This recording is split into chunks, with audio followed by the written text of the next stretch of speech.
After a week 3 full of broken records and thunderous scoring plays, the Caravan are back home at 64-10 for a long-awaited rivalry game against the Wolfpack of St. Ignatius. Ladies and gentlemen, Caravan fans, welcome back to another exciting presentation of Catholic League football. I'm going to be your host for tonight's pregame show, and I'm joined here by my buddy, freshman Brendan Dagler. Brendan, how are we doing today? We're doing great. Just finished up our retreat for Impact Week today with one of our great religion teachers, Mr. Petridge. We learned about the brotherhood of Mount Carmel and how we can use it to affect others around us and make other people feel part of this brotherhood we have here at 6410 South Dante. Brendan, I remember my Impact Week. It was very impactful, to say the least. But anyways, let's take it over to the start of our pregame show with our 2 cents. So, first game, let's look at Brother Rice at Loyola. Now, Brendan, this is a huge game for both teams, as they both started off 1-2 for the season. That third loss, whoever gets it, it's going to be really impactful for the rest of the season, especially for seeding and playoffs. But I think I'm going to take Loyola on this one. I know Fitzgerald did get hurt in the last game. I think Loyola's just bigger, faster, stronger. They got this dub. I agree with you. I think Loyola gets this one. But having maybe Fitzgerald out for this game, it's unknown. But having Fitzgerald out makes Brother Rice a highly more chance to win this game. But I think Loyola is still going to take this one. Definitely a good game to watch. As we go on to our next game, we have St. Charles North at Batavia. Everybody here at Mount Carmel knows the name Batavia. Obviously, we played them many times in the past few years. In the playoffs, deep in the playoffs, played them in state game, beat them 44-20 a couple years ago. But they're in the top 10 again. I think this week they're 7th in the top 10. And St. Charles North is also 3-0. They've cracked the top 25. This will be a good, big suburban game matchup. I'm going to take Batavia, though. I think their program has just built a really good culture over the past 5 or so years. I think they got this dub in the bag. I also agree with that. I think Batavia is going to take this one just because I think they're going to be a lot more athletic than St. Charles. Great, Brendan. Now as we go on to our next game, on Friday, the Marist Redhawks face the Joliet Catholic Hilltoppers. Now, this is an interesting season for Marist. They've had a few down years recently after a lot of success in the 2017, 2018, 2019. But this Marist team is 3-0 now, coming off some strong wins. They beat Rice a couple weeks ago in overtime. Huge game for Marist. I think I'm going to take Marist in here. Joliet had an early loss against Oswego that really stopped their momentum. They're a good team, still a strong team, but Marist got the dub here. Yes, Marist did get that big win against Brother Rice in overtime, 37-24. Joliet Catholic, as you mentioned earlier, had that big loss against Oswego. But I think I'm going to have to agree with you on this one to take Marist. They're on a hot streak right now. All right, Brendan. And to finish it off with our 2 cents, we got St. Rita at St. Francis of Wheaton. Now, this is an interesting game. St. Rita just came off a win against Rice. 1 minute to go. They make a huge scoring play to win 14-7 at Rice. Incredible play. I watched it live while we were streaming our game. But, St. Rita's got a tough defense, and St. Francis is coming off a huge win against Loyola Academy.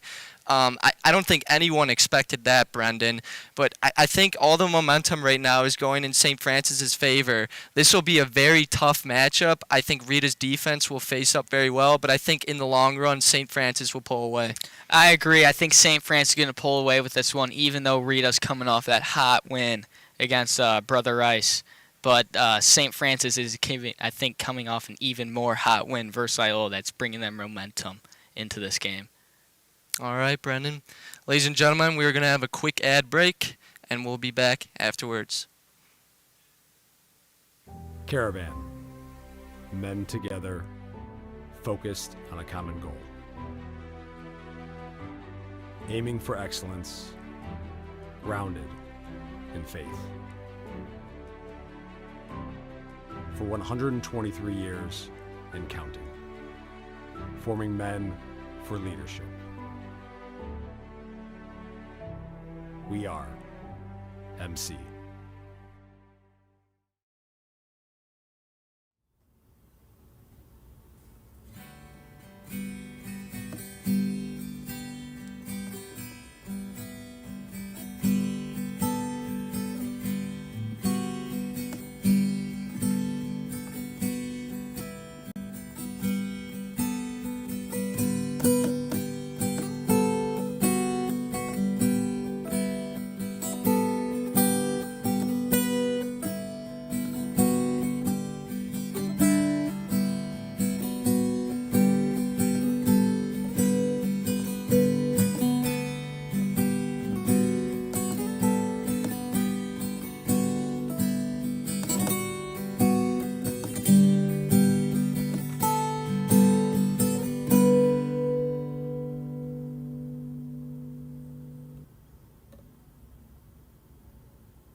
Ladies and gentlemen, welcome back here at Barta Dowling.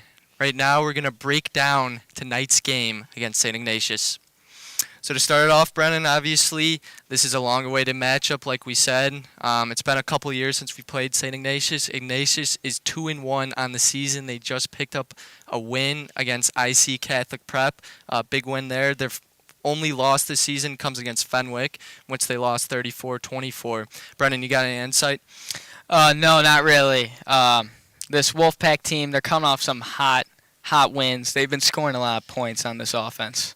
They sure have, Brennan. This is the best team they've had in a few years since 3 years ago, my freshman year, when they had 10 wins. They beat the Caravan. They shut out the Caravan at St. Ignatius. So ever since that game, it's definitely been a heated rivalry between us and them. All right, Brennan, let's take a look at this year's offensive stats. Starting off with the quarterback, Jack Elliott, he has 17 total touchdowns, 4 rushing, 9 passing, and he's just under 1,000 yards, which is just ridiculous going through 3 weeks. Going down now, we have Daniel Taylor has 5 touchdowns, Quentin Burrell has 4, Cooper Lehman picked up 2 touchdowns last week, Allen's got 1, and Stephen Winkler also had a touchdown last week. Brennan, why don't you break down the rest of our offense? Jack Elliott, 980 yards passing on the season. He's on track to beat his own record here, which is just insane, especially this early in the season that he's already on track to beat his own record. 172 plays from scrimmage, average of 7.2 yards on each play. That's insane also. Having more than 5 yards averaged on each play is a very scoreable offense like the Caravan has this year. Yeah, Brandon, when we're talking about last week, Cooper Lehman comes to mind. He had a couple 40-plus yard receptions going for a touchdown, so that definitely boosted both their stats there. 7 yards per play, that's pretty good. All right, now let's head on over to our defensive stats for the year. We have 5 total interceptions on the year. Javi Payne is leading the defense, the safety number 3 going to Eastern Illinois. He's got 2 interceptions. Jackson Barons had an interception against St. Rita, and Xander Gorman and Stephen Winkler also had an interception. Now, Brendan, let's take a look at our defensive line. Yeah, 5 sacks for 32 yards. You have Matt Muha, which he's obviously a linebacker, but he's deadly on the blitz. Joey Quinn at the end has 1 sack. He's also deadly off this edge, can really get in there and sack the quarterback, especially now that teams have Braden Jones thinking that he's going to be making all the plays. Double team, they don't know what's coming from the other side. And then we have Igwigba with 1 sack. Just also a great player. He can also get in there and make some tackles. Yeah, Brendan, you mentioned Braden Jones. You know, you look at the stat sheet, he's only got 8 tackles on the year, but part of it is every team is double-teaming him every single play just because of his name. And, you know, to be honest, his impact is helping our team tremendously. Those double teams are freeing up guys like Joey Quinn, guys like Matt Muha, guys like Landon Carter. So Braden, even if it's not showing up on the stat sheet, he has a huge presence. Obviously, we're looking at our tackle leaders. Matt Muha is leading the team with 25 tackles, just passed up Roman Igubuke with 23. But they're kind of going head-in-head right now, and I think it'll be like that for the rest of the season. Yes, I agree with that. opponents average 25 minutes per possession per game against this team.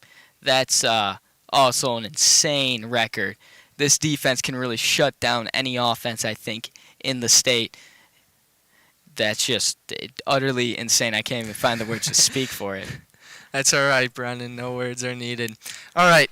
Now here come the Caravan. Let's take a look at our Week 4 key players. Starting off with number 28, the Sackmaster, outside linebacker Tristan Pusateri.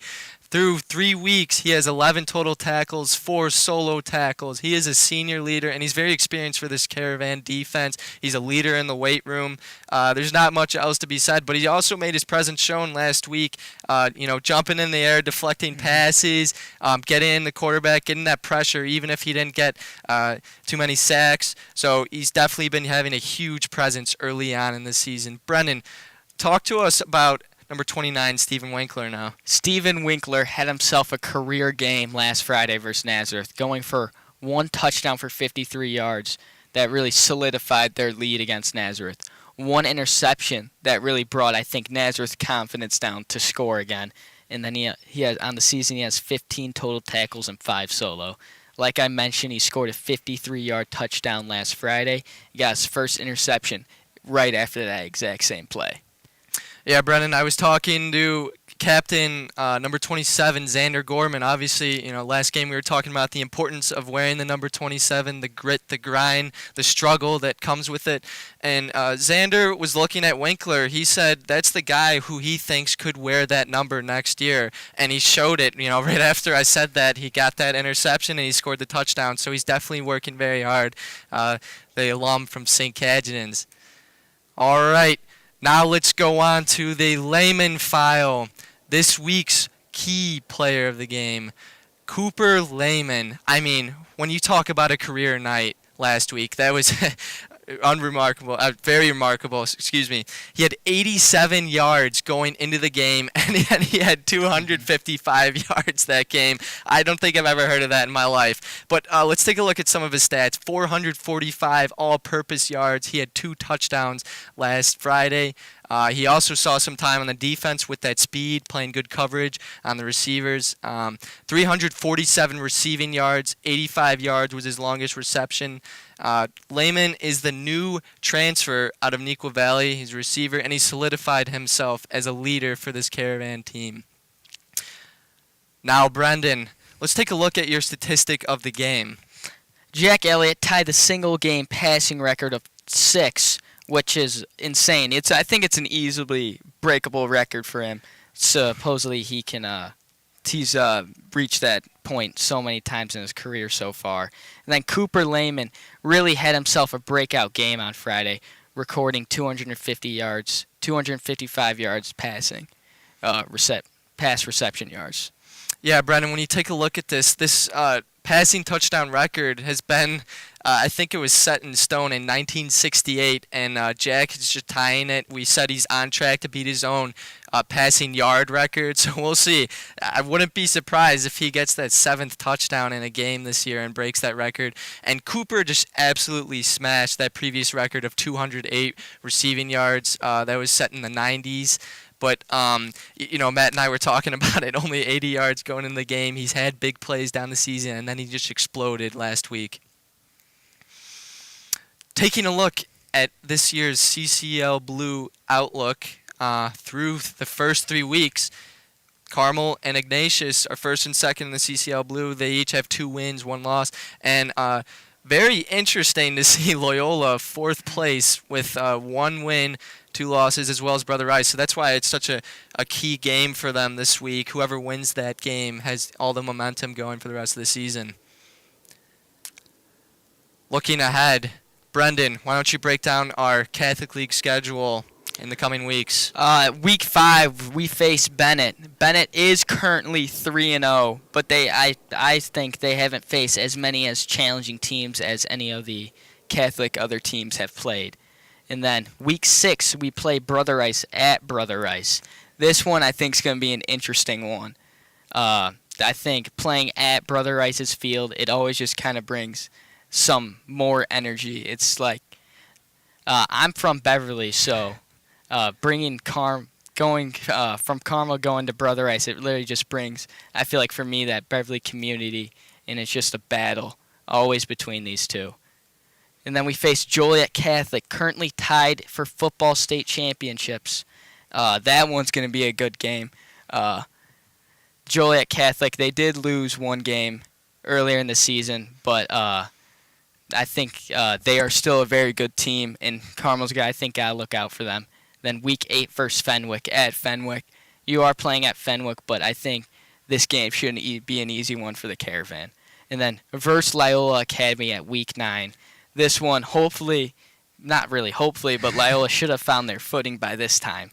So I think that's also going to be a tough one for the Caravan. Yeah, that Week 9 matchup has definitely been circled on our calendars for over a year now, Brendan. So it'll be very interesting to see how that plays out. But we still have tonight's game and a few more weeks to go. So now let's take a look at who came to do this production. Obviously, we got to give a big shout-out to Ms. Smanky and Mr. DiFilippo, our moderators, our announcers, myself, Matt Malloy, and Brendan, yourself. Now our on-field reporters, a bunch of freshmen here, Nick Kavakovich, Martise Stiles, and Bishop and Bryce Damon. Thank you to them. Our video and audio producers, Leonard Siegel and Matt Clark, and, of course, our photographer, the one and only Evening, Diego Caravan Palma. Nation. Thank you. Today we're here at Barta Dowling Stadium, where your Mount Carmel Caravan is going to face against the St. Ignatius Wolfpack. I'm here with my good friend Spencer Collins, and we're going to discuss the game a little bit before it starts. Spencer, what do you think about this matchup? I think that this will be a really good game for both sides, with a lot of adversity and challenges. Last time we played St. Ignatius was 2 years ago in a 41-17 blowout. So I think that they'll come back with something, some type of revenge or something to, come back against what happened last time. Nick, what do you think is going to be the outcome of this game? Listen, St. Ignatius has a really good team, but I think that the Caravan are really coming off hot after that win against, I believe it was St. Rita last week. Nazareth, I apologize. After that win against Nazareth, really showing off in the fourth quarter, I think they're definitely ready to face Ignatius tonight. Yeah, being ready, I feel like both teams are ready to play a really good game of football, and I'm excited to watch myself. I think all the fans in this arena are waiting to watch. Barta Dowling Stadium, it's a really energetic environment, and I think that having the home field advantage will give us the dub later on. So that's about it. We're just waiting for the crowds to fill at Barta Dowling. It's about 8 minutes till kickoff, so we should be in for a very good game today. Here is the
for you and me, 'cause nothing can hold us down. Mount Carmel, the state champion. On the ground, nothing can hold us down. On the ground. From Mount Carmel, it is 4 in a row. Mount Carmel Caravan kept a 14-0 season. We can be heroes. Mount Carmel Caravan are going where they've been many times before.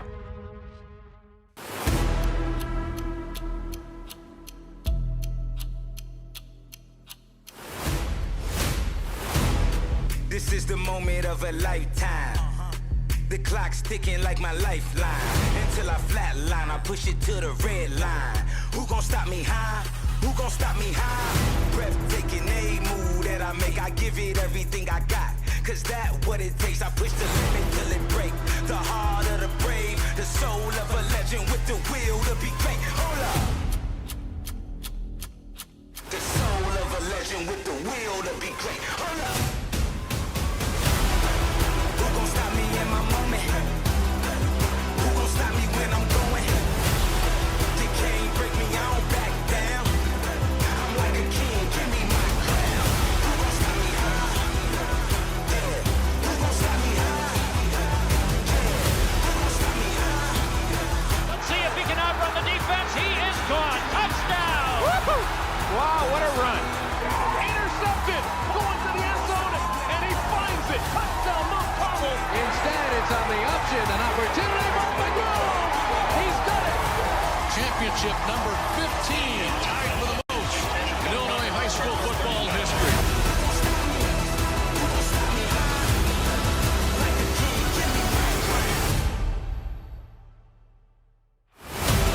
Mount Carmel has done it.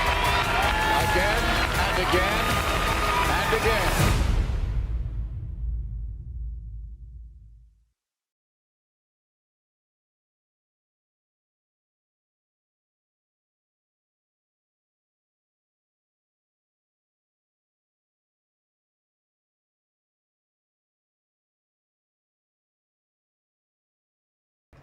Ladies and gentlemen, Caravan fans, welcome back to Barta Dowling Stadium and welcome back to Mount Carmel football here. Friday Night Lights, the Caravan taking on a rival opponent back here at home field. Christos, they just came off a pretty big ranked win against the Roadrunners from Nazareth.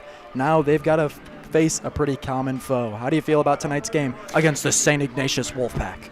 Matt, I think I'm saying this every night, but this is a matchup I've been waiting for a long time.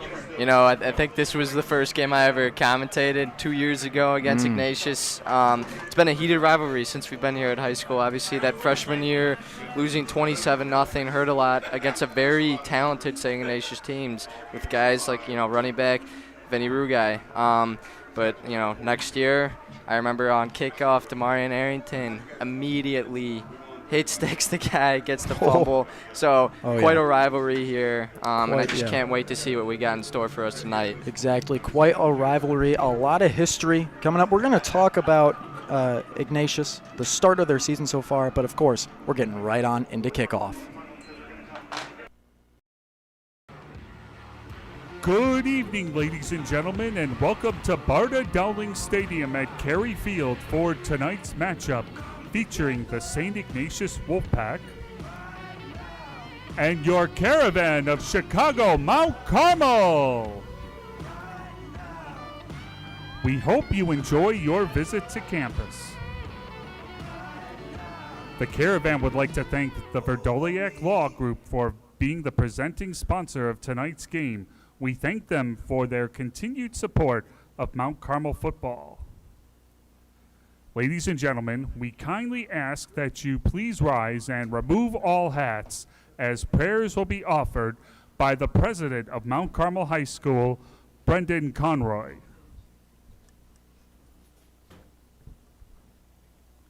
Good evening, ladies and gentlemen. We offer a Caravan welcome to our Catholic League friends from St. Ignatius, and I ask at this time that everyone stand and gentlemen remove your hats. In the name of the Father, and of the Son, and of the Holy Spirit, amen. Lord, we ask your blessings on our athletes, coaches, referees, and fans this evening. Now would everyone please join me in praying the Lord's Prayer. Our Father, who art in heaven, hallowed be thy name. Thy kingdom come, thy will be done, on earth as it is in heaven. Give us this day our daily bread, and forgive us our trespasses, as we forgive those who trespass against us. And lead us not into temptation, but deliver us from evil. St. Ignatius Loyola, pray for us. Our Lady of Mount Carmel, pray for us. In the name of the Father, and of the Son, and of the Holy Spirit, amen. Please remain standing for the national anthem.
Christos, there's just nothing else quite like it. Friday night lights here at Barda Dowling Stadium. I know this matchup isn't as big as the one we've had in recent weeks here, especially, of course, week one, that home game against the Hun Academy, and last week against Nazareth. But I still think, man, whenever these two schools face off against each other, like most teams in the Catholic League, it's must-watch football. Yeah, Matt, you're exactly right. I mean, two teams, number 1 and number 2 right now in CCL Blue, which is funny to see. Who would have thought? And yeah. Even more interesting, Loyola being at the bottom of that list as they face Brother Rice tonight, both vying for that second win and the second getting that third loss. But, Matt, I just can't be more excited for tonight. I think football has been great, but especially the rivalry between basketball, I think, has fueled the overall rivalry for every sport. So it'll be a great one tonight. Yeah, when it comes to rivalry, like you said, you know, things like basketball come into play, right? This isn't just about a football game. This is about playing for your school tonight. And I know there's a lot of guys on both sides of the field that are ready to do so. Christos, just to jump into some things, yeah, I want to touch on what you said about the CCL Blue. A really big shakeup so far. We're 3 weeks in, right? It's week 4. Loyola 1-2, kind of out of nowhere. I know their schedule is very rough, like a lot of schools out there, but 1-2 starting off, it's just it's a big shock. And those 2 games they lost pretty big. You know, lost 34-7 to East St. Louis, and then they lost by 2 touchdowns, 14 points to St. Francis. Just it came as, you know, something that was not expected. So they are currently 4th in the CCL Blue. 3rd is then, of course, Brother Rice, and Christos, like you said, Carmel and Ignatius are the top 2 with, you know, if you want to get into technicalities and all that, Carmel technically ranking a little bit higher. Yeah. But last week, Ignatius was the big dog, right? Points scored, points against, opponents wins. You take all those stats into account, they were the number 1 team in the CCL Blue. And honestly, tonight, they're trying to take that back. Nico Mullen going to get things started for us here. Do the Wolfpack have enough to secure an upset away tonight? We're going to see that answer in just a few hours here.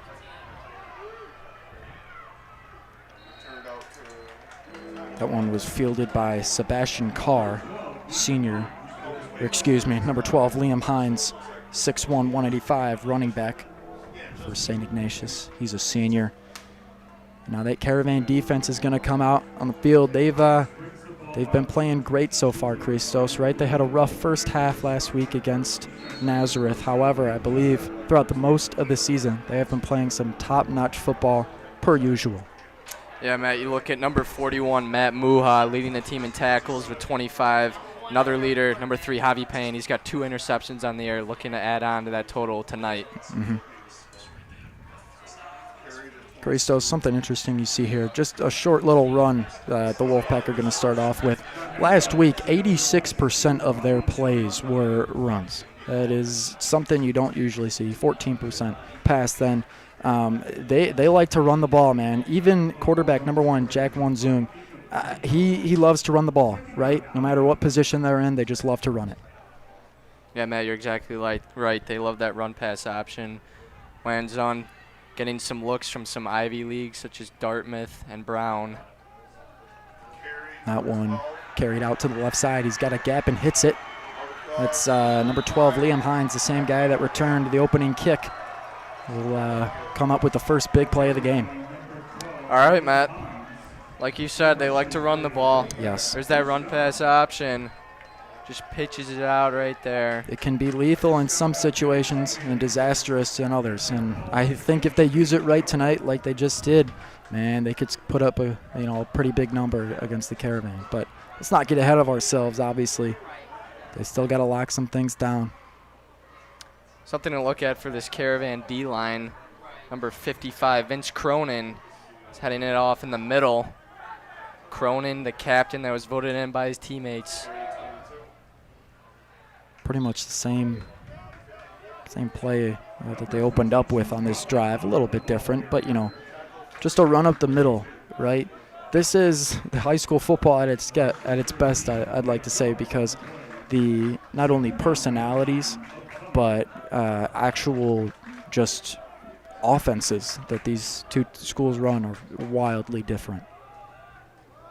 That right there, you're going to see just a lot of very quick decision making, very quick options, right? I think on the Carmel side of the ball, you're going to see some 80-yard passes, right, and some things like that. I wouldn't expect any of that from Ignatius tonight, and it's not because they're capable of it. It's because they know what to run and they know that it works. All right, Matt, here we got third down. They bring in the Bone Crusher, number 79. He's a freshman. Sitting at around 330 pounds. Kind of reminded me of Big Sam, except on the opposite side of the ball. Oh, yeah. We'll see what he can do here. Yeah, they're going to need him tonight. He does a decent job there. But, Caravan defense does a great job at stopping number 22, Robbie Connor, 6'1", 190 junior running back for the Wolfpack. Fourth down, we're going to come up. They're going to send the punt team out there. And Cooper Lehman is ready to get things going tonight. Let's talk about Cooper for a moment, Christos. He had an incredible game last week, and I think incredible might be an understatement. Heading into the game, he had not scored a touchdown yet. Decided to just come out and get in the end zone twice. Yeah, Matt, this is the ball rolls in at around the 20. Yeah, talk about Cooper. He had about 87 receiving yards going in that game. Wow. Came out of it with over 300. He had 255 receiving yards against Nazareth. That's a Mount Carmel record. Broke it by over 50 yards. Just truly amazing. And, we saw him being a big-time player against, teams like Rita, where he's the guy you go to on a big third down to get that first down yardage. Mm-hmm. But, man, did he just have a game for himself and just exploded. Yeah, you want to talk about breaking records. Here comes quarterback number 9, Jack Elliott. 6 passing touchdowns last week. He also had 1 rushing, so a total of 7 on the night. Just crazy. But those 6 touchdowns is a Mount Carmel record. It's actually tied. Pass out to the right side, quick one. Cooper Lehman going to run past the 30. Brought down not so quickly, but still roughly by the Wolfpack defense. And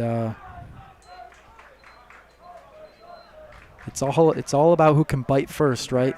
It's all about that first blood. Who can score first? Who can come up with the first big play?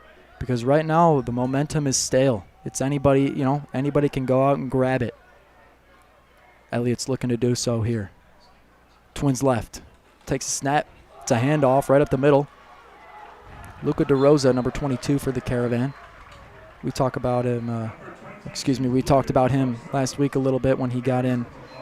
Dealt with illness last year, wasn't able to play. Now he's back out there. Usually DT might be making plays like that, but I don't mind Luka being out there right now, you know. Great player. Yep. Just, you know, he got stopped by some non-football things. Elliott, quick pass out to the left after the fake handoff. Going to be Quentin Burrell moving upfield. He gets the first down and more. Isn't brought down by that first defender, and that's what's going to keep the Caravan just moving downfield. He stopped right at the 50.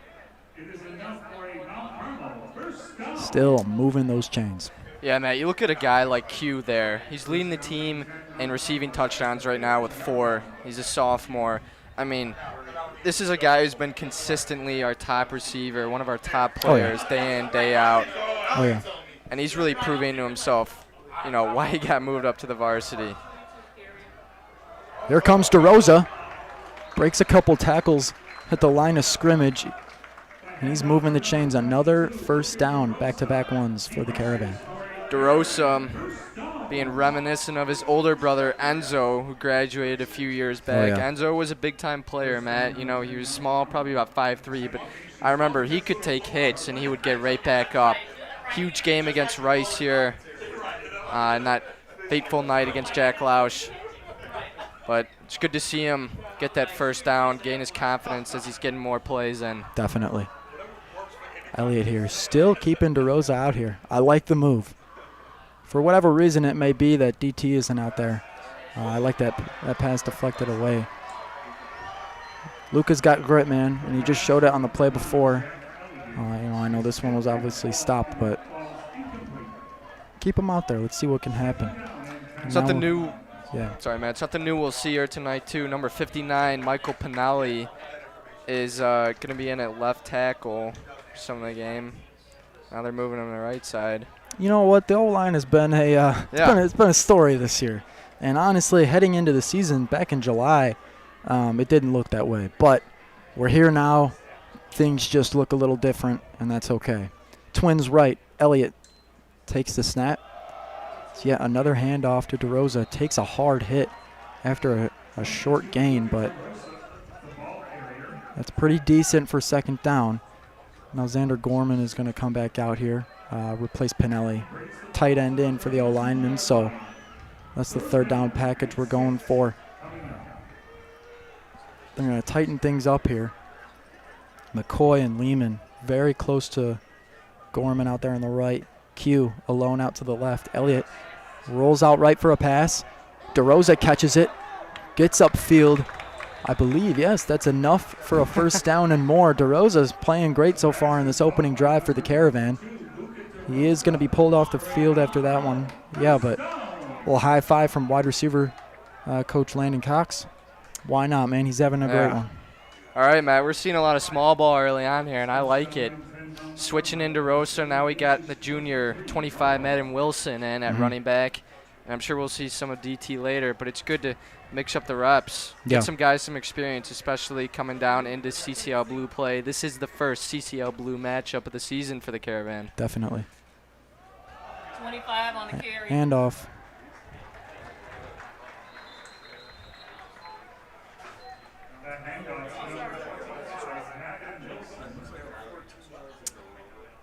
You know, Madden's a guy who's battled through injuries his past 2 years at Carmel on the freshman and sophomore level. Kind of hindered his play, his ability to get in reps at the varsity during playoffs, I think, when other guys were getting in. But it's good to see him getting in now as he gets that big run there. Definitely.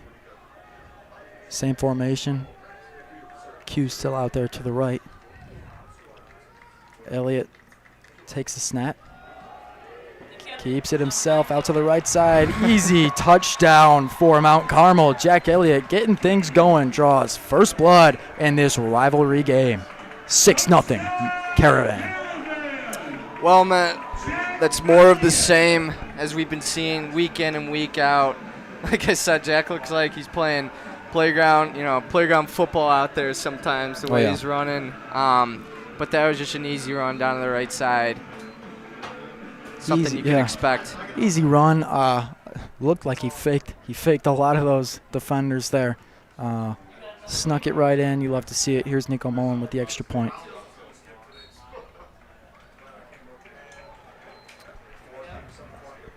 All right, 7-0. Caravan take the lead early on here. We've got just past the halfway point in the first quarter, and Christos, things look like a rivalry game, if you know what I mean. It feels a little more than a football game almost, right? That those nerves still wearing off from the hype video before the game, right? The gold helmets from the Wolfpack sideline are still looking very shiny, so things are moving on quick here. But if the Caravan defense can come out and make another stop and give Elliott another chance to run down and do that again, that's what's going to be the statement here tonight. Yeah, right, Matt. You talk about scoring easy there. There's 3 minutes, 40 seconds on the possession, 9 plays, 80 yards, pretty quick offense. And it's funny because you look back at a game like Nazareth, and that game was very slow on the other hand, very high scoring, but it seemed like it was going on forever. The Caravan strike first against the Wolfpack. Here's Nico back with the kickoff.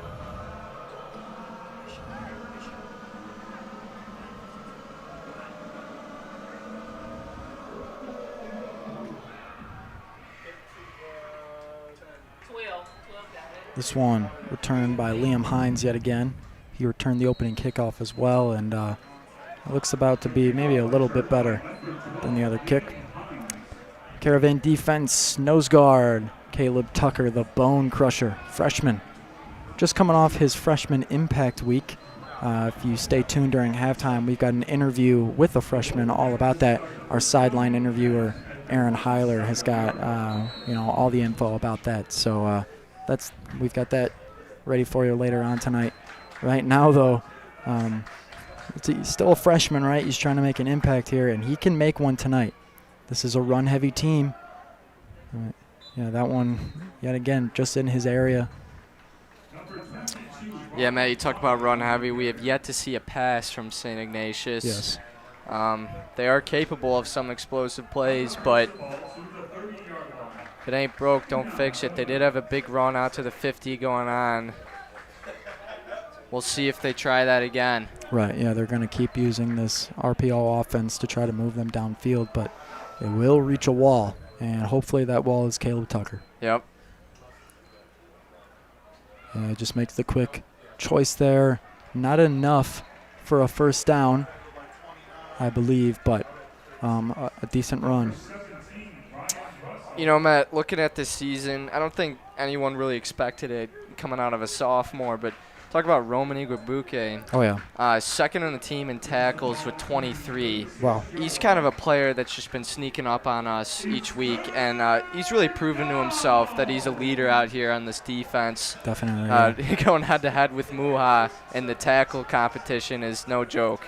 There's a lot of personalities out here, especially on this defense, and Roman is just a little bit of a choir guy in terms of football, I guess I'd say. So still making a huge impact on the team, though. That does not go unnoticed at all.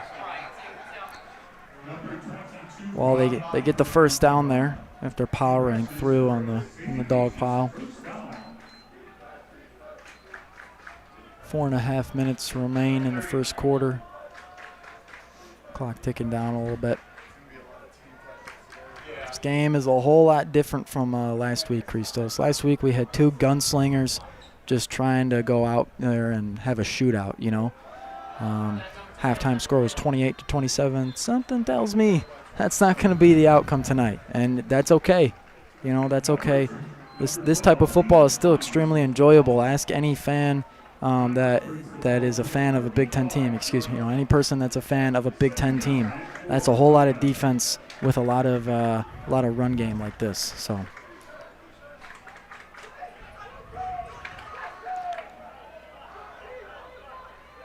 See Xander being vocal out there. Mm-hmm. The vocal leader we know him as for that number 27.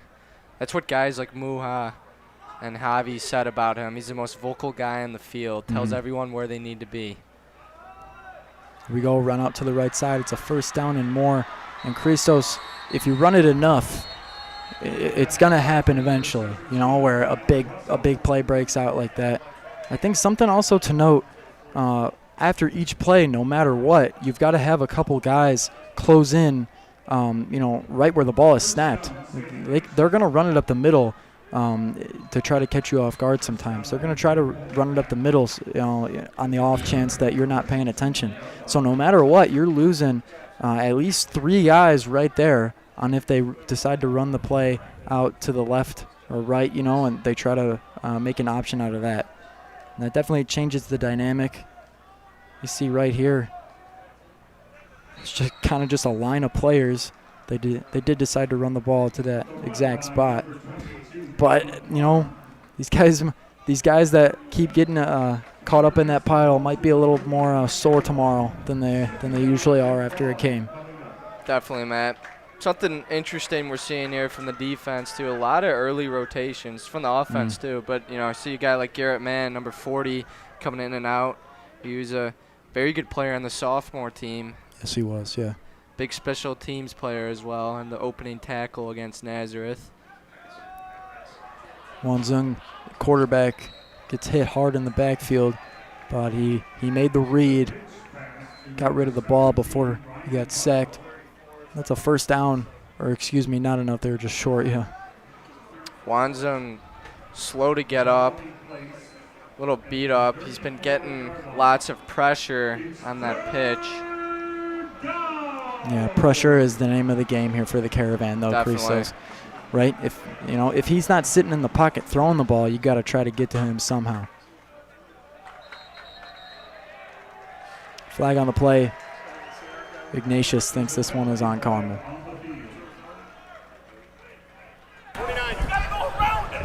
Encroachment, number 29, defense. That's a 5-yard penalty, enough for a first down. Sorry about the volume there. A little loud from our head official. Back down there on the field, though, will be a first down for St. Ignatius.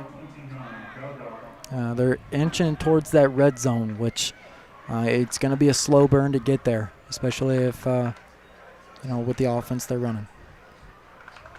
Coming up on 2 minutes to go here in the first quarter. They're eating at the clock, man. Low pitch. He's got a couple of the right blocks down the left side. Going to make his way to the end zone. No. He stopped just before inside the 5 is where they're going to mark the ball for the Wolfpack. Well, Matt, it's working for them. Just keep running it. And another big play there for the Wolfpack. Caravan defense having a little trouble on this. Man, he was going to. That was number 12, Liam Hines. Pretty big name here for the Wolfpack.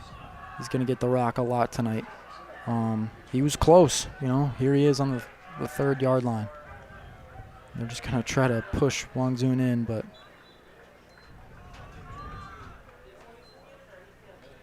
not going to have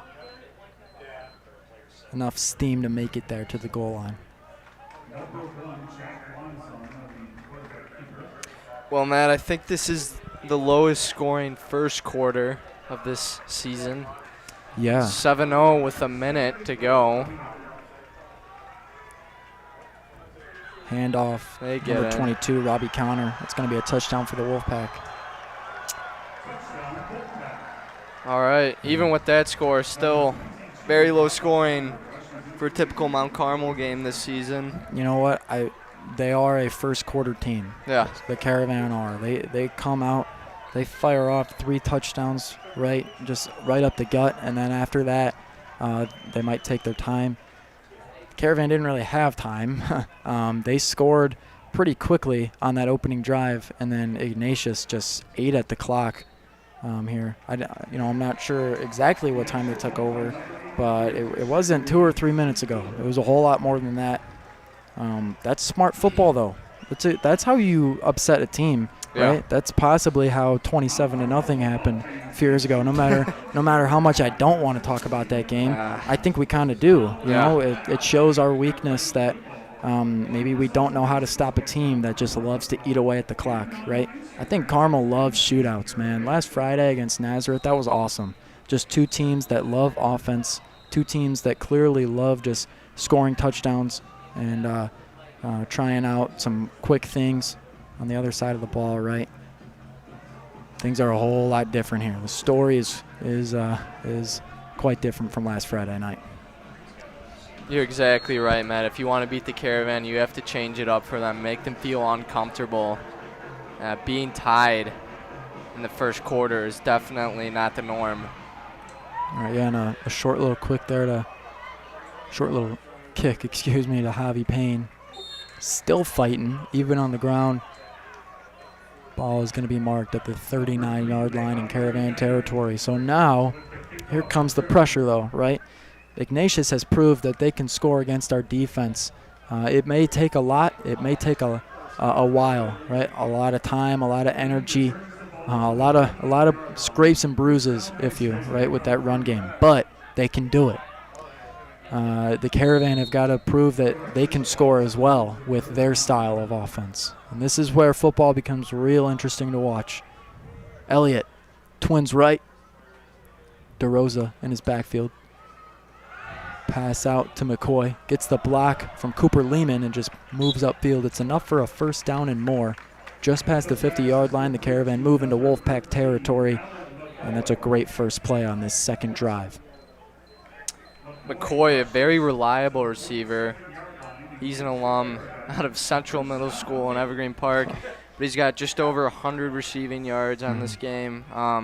Always in the right spot, knows where to be, and he can get you some extra yardage when other guys aren't working. Yeah, he had a touchdown week 1 against Hun.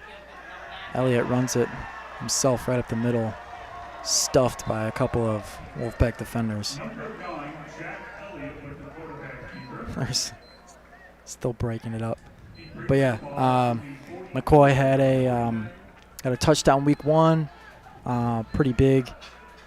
It still lost the game, but for him to come out like that with a new receiver core, that was great.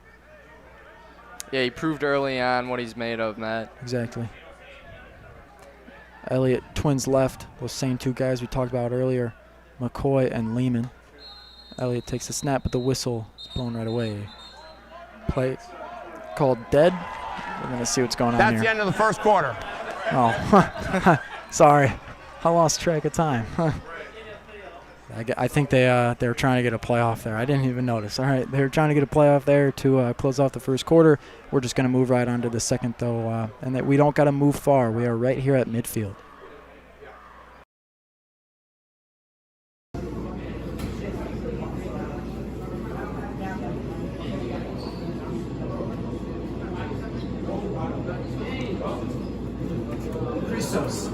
Jack Elliott just got an ice cream bar after coming right out of practice. What are your thoughts on this? Well, Matt, most quarterbacks would go for maybe a Snickers or a Kit Kat, but this just really shows the versatility of QB1 here. He's got a unique skill set.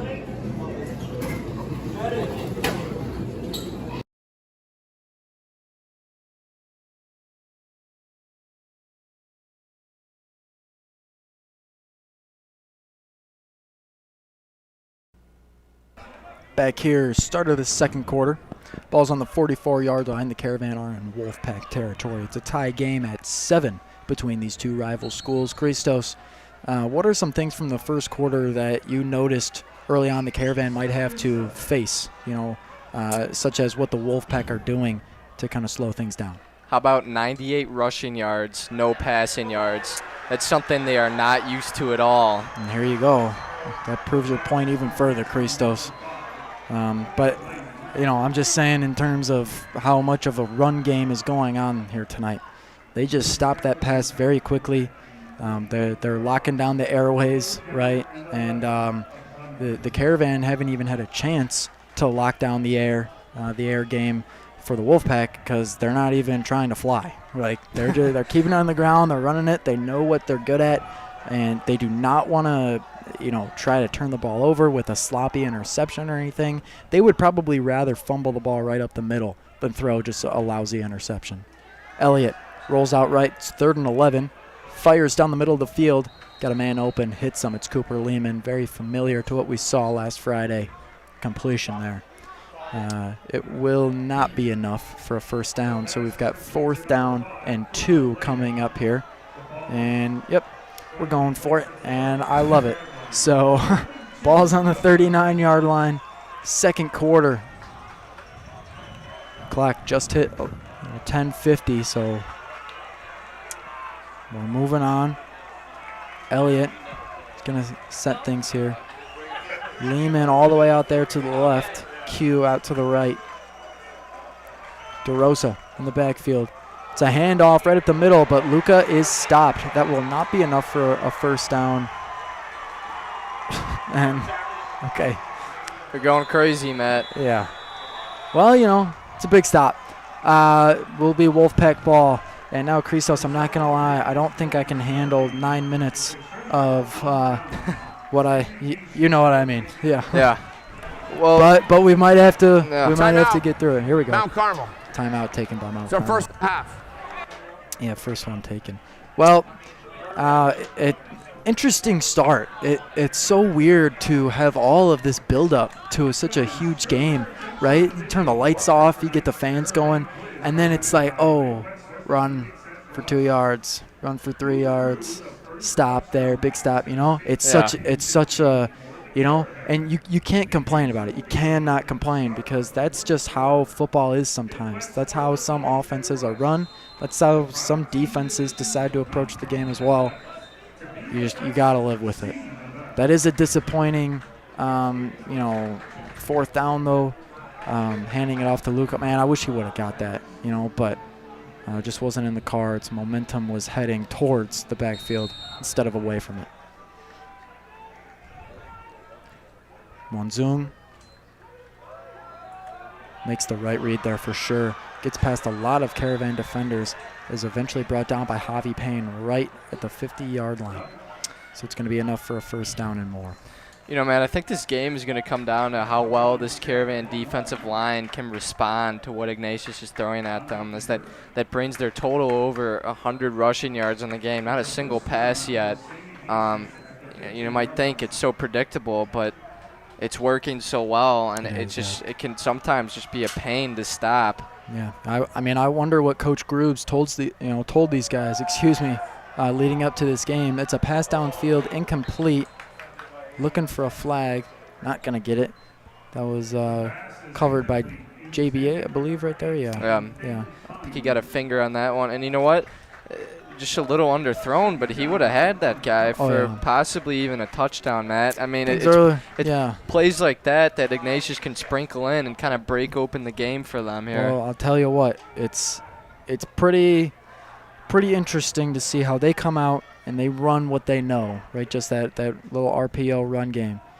Now they're throwing it downfield and getting me worried because if one man is open, that could change the momentum of the game forever. And there you have it. That's number 12, Liam Hines. Like I said before on their past drive where they scored that touchdown to tie the game, Liam Hines he's going to get the ball a lot tonight. I mean, a lot, you know. Hines, the 6'1", 185 senior. Man, Christos, this just keeps making me think about like a couple of years ago and that huge blowout. It makes sense now when you look at things like this with how St. Ignatius plays football. I like most things at St. Ignatius, they're pretty smart at it. Like they got a strategy and it's working for them so far. Yeah, very interesting. All you need really is a good running back. You know, like we said, I'm bringing up his name again. A guy like Vinny Rugai. Mm-hmm. Dad actually played at Carmel. Oh yeah. He's a big player here. Yeah. But he's the record leader at Ignatius for rushing yards, I believe. I think he had over 2,000 rushing yards through his time. Very good player. I remember. Announcing with you that your first game 2 years ago. I remember him just dominating, on a couple of drives, couple of plays. That one is run out to the right. Doesn't go anywhere though. And that, Matt, that's going to be interesting to see if the Caravan can get a little quicker on that. Muha bringing down Wanzon right as he pitches it out, but guy almost fumbles the pass there. Caravan can be a split second faster, that's the difference maker in this game for the defense. Absolutely. Right. You also gotta think about the fact that this is the Wolfpack's first year in the CCL Blue, right? A little bit of an upgrade for them, a promotion in a sense, and man, they're looking to prove it. Timeout. Timeout. St. Ignatius. That's the first of the half. Well, both teams have taken one timeout so far to kind of just regroup and think about things. Game is currently tied at 7 with 8 minutes left in the first half.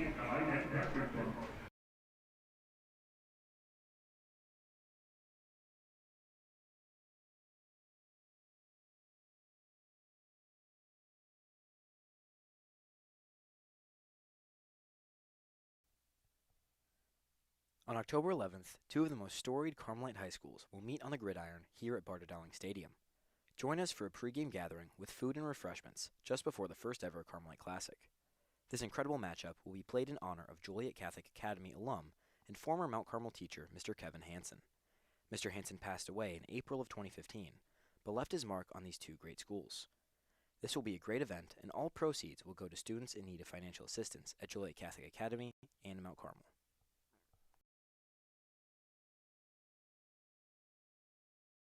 All right, ladies and gentlemen, the Wolfpack have the chance to yet again shock the Caravan here. If they can take a lead, right now would be interesting. But heading into halftime, that might cause a little bit of a bigger alert. Let's not get ahead of ourselves, though. Quarterback number 1, Jack Wanzoon, drops back for a pass, something we have not seen a lot of tonight. That is incomplete. Even if he hit his receiver, that one would have been well out of bounds. Some great coverage there by number 2, DeVaris Harrington. Look at the replay here, though.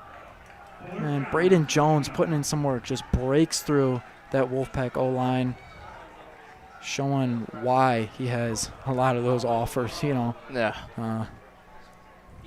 While he didn't get to Jack, still that was some incredible pressure from the blind side.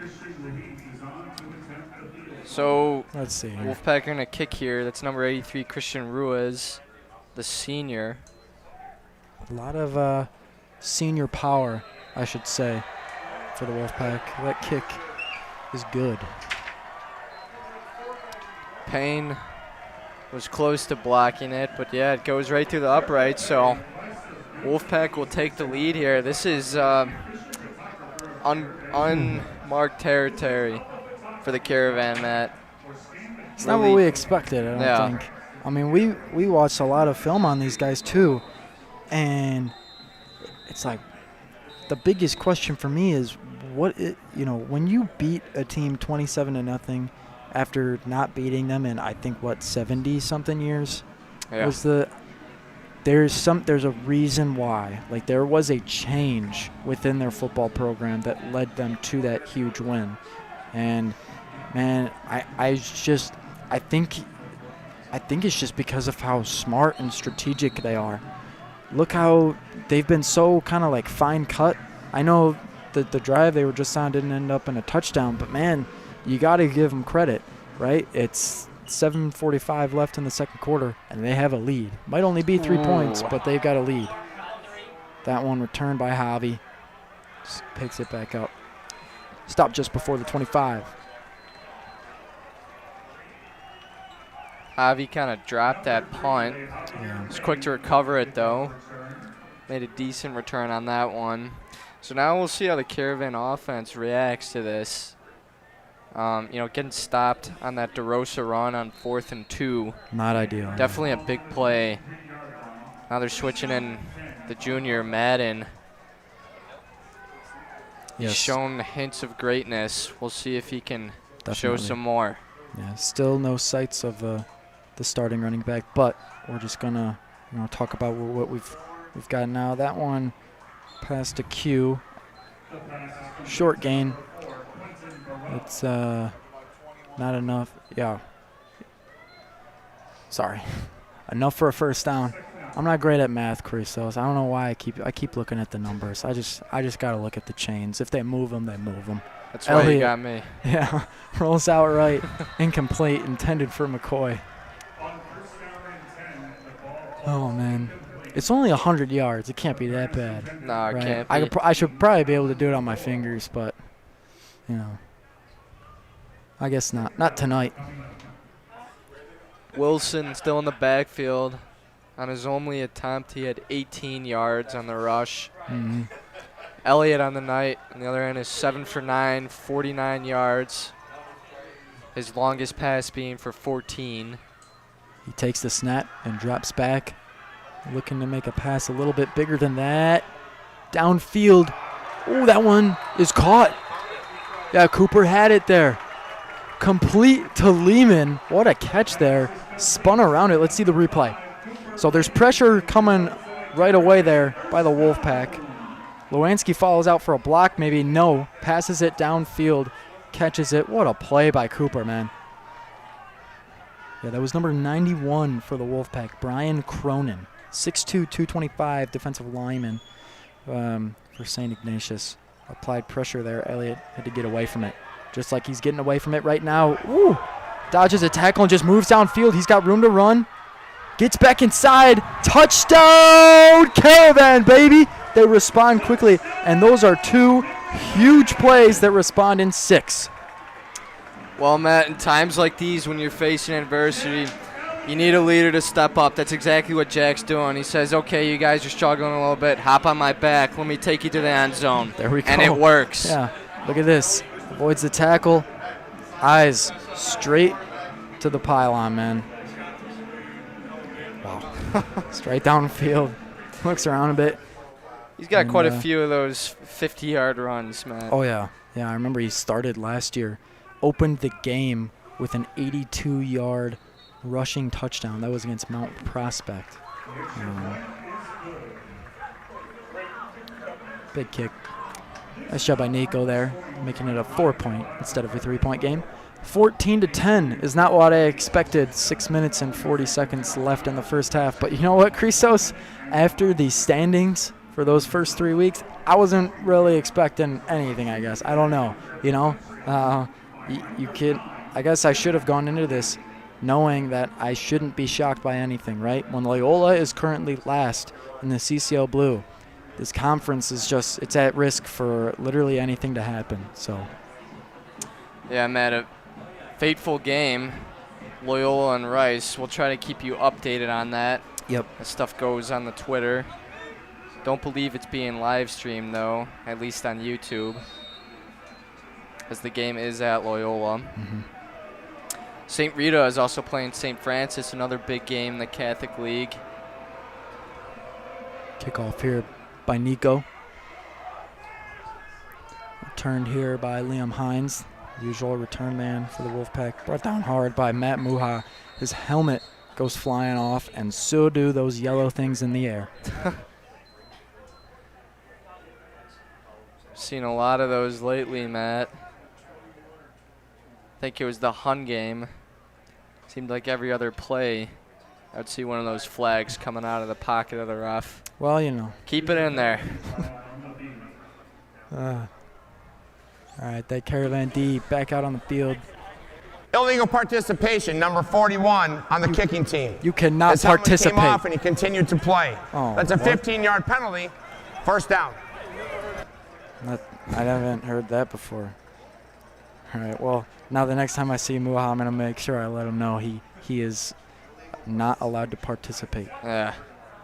Can't do that. No, but, yeah, that is a rule. When your helmet comes off, you can't do anything else. And it kind of came off in the pile there when he was bringing the guy down.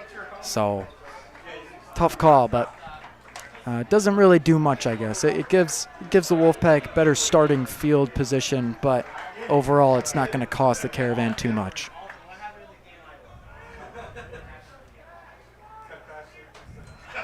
Let's see, what do they got? Pretty much the same. They've been cooking up all night. Liam Hines out to the left side. Gets enough for the first down. Yeah. Man, Hines is not being stopped here, Matt. Play after play, down after down, and he's just moving the chains here. That's enough for a first down. Well, Christos, let's see. Ignatius beat St. Louis, the Junior Bills, an out-of-state team, 56-21. Then they lost to Fenwick 34-24, and then they beat IC Catholic 31-14. If you break down those 3 teams that they've played, I think it truly shows their offense either works or it doesn't. Yeah. You know, it works against certain defenses, and to others, it might cost them a game, 10 points. Number 22, Robbie Connor. He's the guy that scored the touchdown for the Wolfpack earlier tonight. Coach O'Brien not liking what he's seeing out there. He says, Bones, get out there. Got to get another bigger body. Really just throw anything they can almost, yeah. I mean, Jeremy Harris can only do so much. Oh, here we go. Little score update. Thank you from producer Len. St. Rita 14, St. Francis 0. That's honestly pretty surprising. The Mustangs beating them by 14 points. And then for the bigger game of the night, well, here we go. St. Ignatius just run it out to the right side. That's number 17 on the carry, Ryan Russell, 5'11", 175 junior running back for St. Ignatius. But for the other big game, Christos, Loyola is beating Rice 21-14. It's a close score, Matt. It's a close, game. Loyola, their starting cornerback, Fitzgerald, is having some hamstring issues. Not sure if he's playing tonight or not, but if he is, he's hurt. And it's obviously been showing in the past few weeks with that big loss against St. Francis and now a close game against 2 teams trying not to pick up their 3rd loss of the season. When your quarterback is committed to a Big Ten school and he suffers an injury, your program might take a hit a little bit. So hopefully by week 9 he'll be healthy enough to play because, man, that's all I want to see is Fitzgerald and Elliott just going back and forth at it like they did last year. It'll be a thriller, Matt, that's for sure. It'll be a thriller. I'm very happy it's a home game, too, because I hate getting up there. There's always logistics to it, right? Heading up north ain't that easy. Staying right here on the south side ain't so bad, though. Yeah. 14-10, 4 minutes left in the first half. It's 3rd down. Yeah. Are they able? No. First down, Wolfpack.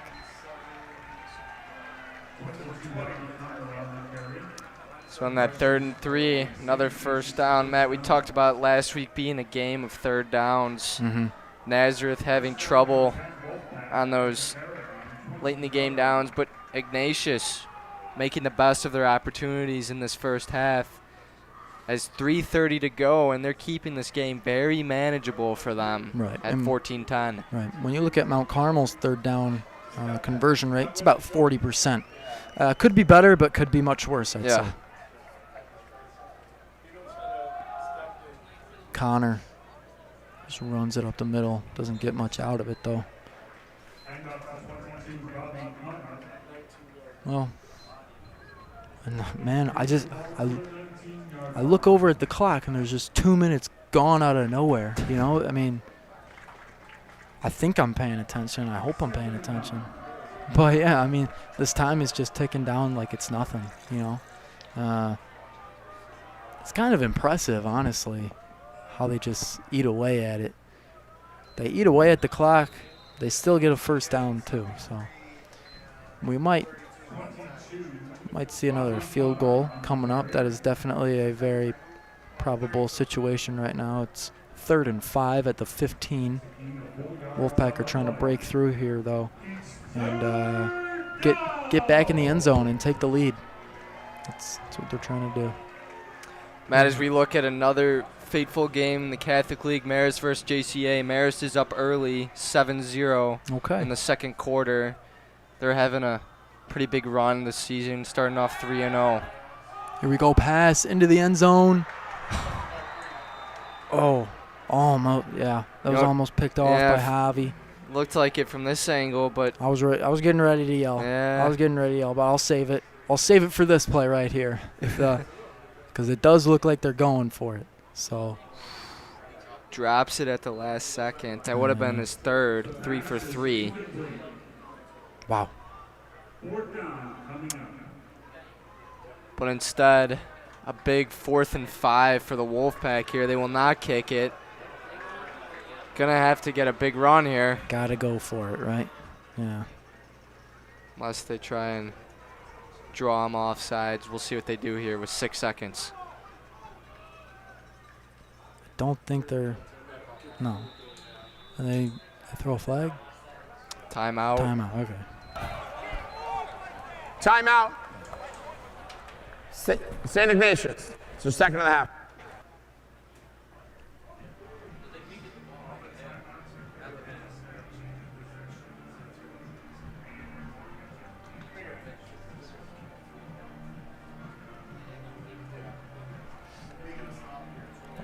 Tonight's referees, we've got Jeff Otterby, Scott Vandermoon, Steve Honaki, Pete Blair, Robert Ibarra. In order, that was your referee, umpire, line judge, head linesman, and back judge. Thank you for coming out tonight, guys, and reffing tonight's game. Did a great job there. Yeah. Thank you. Oh, man, Batavia is losing big. St. Charles North has a 14-3 lead over them. We're trying to keep you updated around here. Yeah. Been making a point of that. Had a talk with an alumnus earlier this week. Said he wanted a little more of that, so we'll give it to you. Let's see what's going on here, though. Number 17 for the Wolfpack is going to score. That is Ryan Russell, the junior running back. We've seen a little bit out of him tonight, but we've just saw a whole lot more. St. Ignatius takes the lead over Mount Carmel 16-14, and if the extra point is good, that will be a 3-point lead, possibly heading into halftime. Don't want to say anything too soon, though, as I'm hoping Elliott can charge downfield, get us another quick rushing touchdown maybe. I don't know.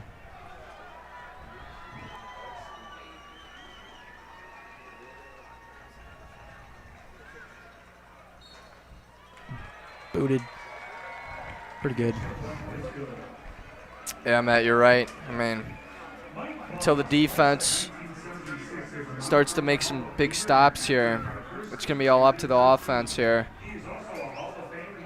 Not much to say there. I mean, you get a stop, right, on a second down or a first down, a tackle for a loss, and then Ignatius just comes right back at you with a 10-yard run, and it's just hard to stop right now. Yeah, got to try and find that antidote. I agree. Yeah. Finding that antidote. I think that's a great way to approach it and try to describe it. This is it's a weird game. Let's be honest, right? Things aren't like what they usually are, I guess, for Mount Carmel football. This defense is a whole lot different. I guess really St. Ignatius's offense is just a whole lot different than ones we usually see. Oh.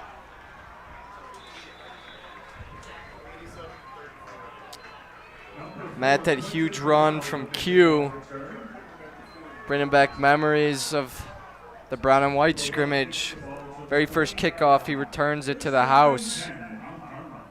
And we get very good starting field position at the 40. There we go. Minute 52 on the clock with 2 timeouts. That's enough time for something to happen here. Elliott, he's got twins right. Drops back for a big pass. Does he have it? Yep. That's just Cooper. Cuts back inside to get a couple more yards on the play. It's an overall great job. We're working 9 to 5 tonight, Christos. Yeah, Matt, as Cooper gets his 4th reception on the night, definitely a lot more comfort with the pair in 9 and 5. Was that cringy, Leonard? Was that? He said no, I liked so it's it. not. I liked okay. it. I got it from Mr. Barry. Mr. Barry used that as a caption for one of his Instagram posts. I thought it's pretty witty. Yeah, that's good. Pretty witty, Elliott takes a snap. Another handoff. I could say it again, but I won't. Cooper Lehman running it out to the left side. Nah, it will be enough for a first down. Just gets past it, maybe an extra yard. What do we got going on here, though? Okay, sorry. I thought I saw a late flag, but I was mistaken. Elliott just gonna stay out there, pretty much the same formation. He's got Coes out to his left, and Cooper and Q out to his right. Looks like he's going to be targeting those guys. Just a quick little pass to DeRosa. Luca catches upfield. Not enough for a first down, but it's a pretty decent gain. Yeah. You know, man, I love the way Luca's stepping up here tonight. I do, yeah. He's got over 30 rushing yards. That one, technically a pass there, almost gets the first down. Just really showing up, stepping up.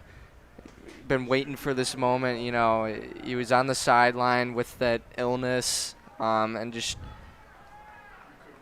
couldn't be more proud of him, Matt. Yeah, great dude. Funny guy. Yeah, he dealt with that illness though. Things just football, I guess, kind of lost its focus, but now he's back, locked in on playing. You gotta love it. Seems to be a man down here for the Wolfpack. He's getting up now. Good to see he's walking. Maybe some cramps. Yeah, that's number 8, Elliot Kempfuse, the senior linebacker. And I think he's playing. Let's see, he's playing. That's grit, man. Yeah, that's grit. Here we go. Let's hope this is grittier. Elliott trips left. DeRosa in his backfield. I can't. Okay, here we go. Pass out left. No. Run out right. Oh, hit hard. Stays on his feet, though. Tough as a nail. First down and more. Matt just lowering the shoulder there, takes that hit. He's a guy that can take those hits. Mount Carmel. He eats them up. You know, I hate to bring this kid up, but you talk about a guy that was similar in Jack Lausch. Got his first start last week at Northwestern, and he played big, Matt. You know, went to Rice, but it's good to see another Catholic leaguer succeeding out there in the collegiate level. Yeah, well, I was at home watching all the games, right? And I of course had the game on because I knew he had to start. And I think I texted you, I said it feels weird rooting for him because I spent like so many games and so much time just being like, dang it, why can't we beat this kid, you know? Like, because he was coming onto our turf and beating us, or we were going to his house and he was still protecting, his team. So Jack Lausch is a great guy. Couple score updates here. Loyola scores again. It's now the third quarter. They're up 28-14, and Joliet Catholic ties it at 7-7 in Joliet, I should say, as they're heading into halftime. Man, you know, that loss or losses for Rice, and man, those are ones that are hard to recover from. But a win against Loyola, that might do it. Elliott sets his offense. Trips left. Takes the snap. Pass right down the middle. Intercepted by the Wolfpack. This one is just, they're just going to go down in the end zone. That's number 9 for St. Ignatius. Connor Heights. Hope I'm saying that right. 6'1", 185, sophomore DB.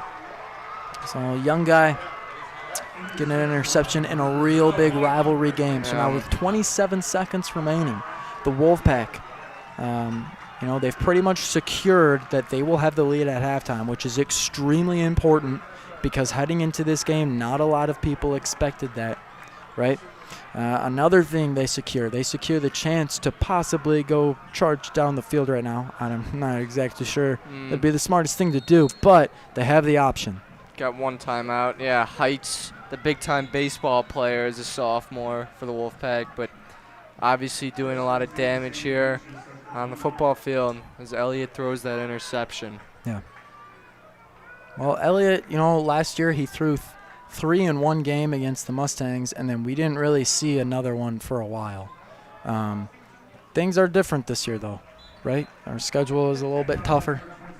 The receiver core, that receiving room looks a little bit different. But yeah, right, it's week 4. You're not really adjusting anymore. You're kind of sinking in even deeper, that trust you have in these guys. So that's halftime, folks. Score. Mustangs. Oh, Mustangs. Whoa. Calm down. Reel it back, Christos. Reel it back. Wolfpack 17, Caravan 14. I don't know where Mustangs came from. I need a break. That's why we're at halftime right now. Folks, thanks for tuning in. Stay tuned. We've got an interview with a freshman about Freshman Impact Week, and we've got some other guys on the field. Freshmen, the Damon brothers, are going to recap the first half. Hopefully they won't say Mustangs like I did just now. Thanks, folks. Building men since 1900 through Catholic Carmelite values. Time does not stand still, but one thing at 64th and Dante does. Our mission of teaching boys to become men. Our motto states, you came to Mount Carmel as a boy. If you care to struggle and work at it, you'll leave as a man. Come experience how Mount Carmel changes lives. We are MC.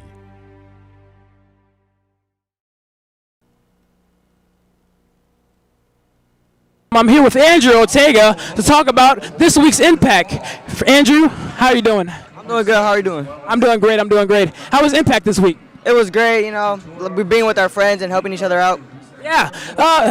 Tell us about what Impact is, just in case some people don't know what Impact is. Impact Week is like basically you're doing community service around different parts of neighborhoods, and you're just helping each other out to clean garbage and stuff. Really? Not good. Clean garbage and stuff. Great. I remember my Impact. I met a lot of new people that I probably would not have met, and great bonds and great relationships. Did you meet any new people this week? Yes, I did meet a lot of people that I never thought I would meet before. A lot of people from the soccer team I met, so we built a bond together that day. How did Mount Carmel, this experience at for Impact Week, influence the experience that you're going to get at Mount Carmel?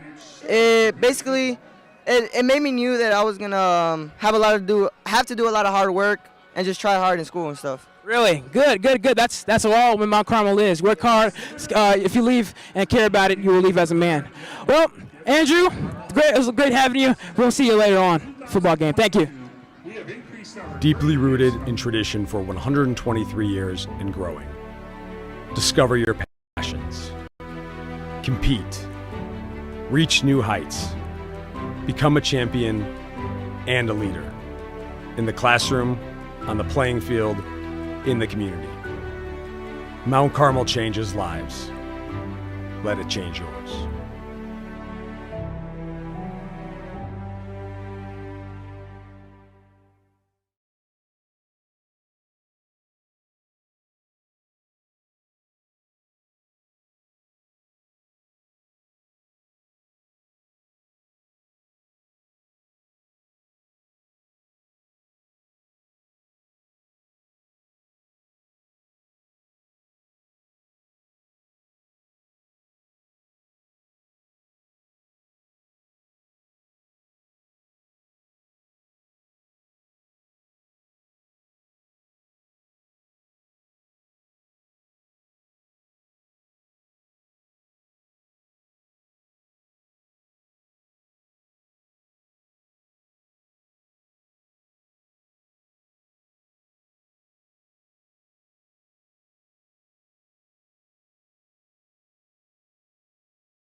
Hello, Caravan fans. My name is Bishop Damon. I'm here with my fellow classmate, Bryce Damon.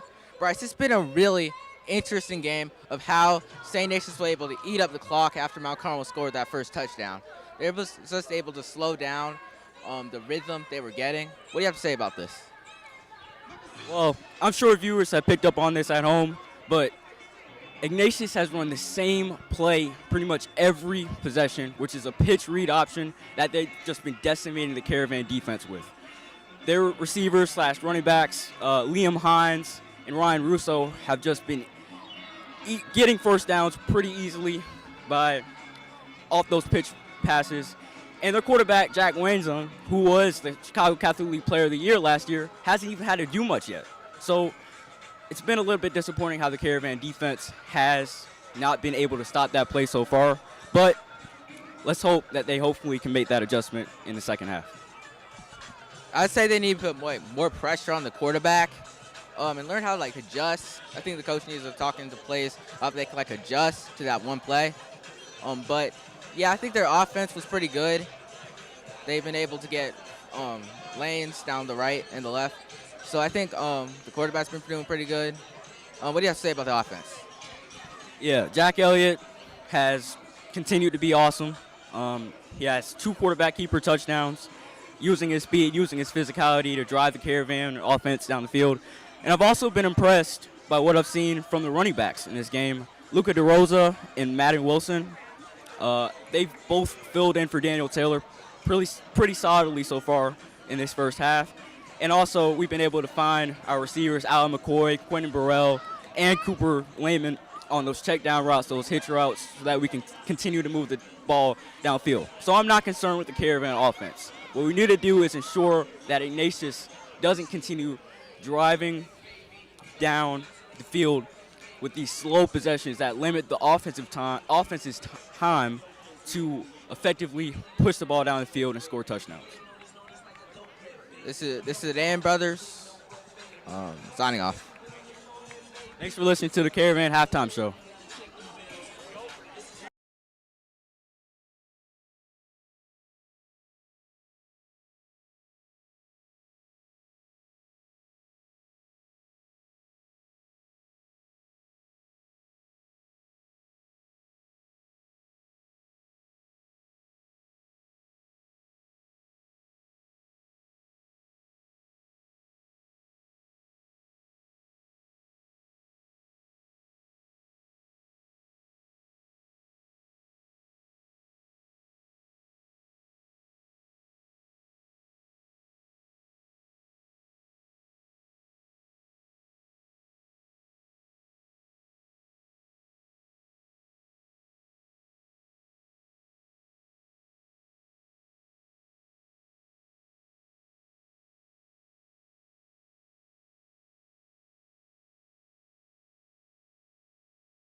Would you like to experience what a day with the Caravan looks like? Please come down to 6410 South Dante to shadow a current student attending Mount Carmel. Thank you to all of the young men who joined us today. It was great having you on campus. Visit our website to register and learn more.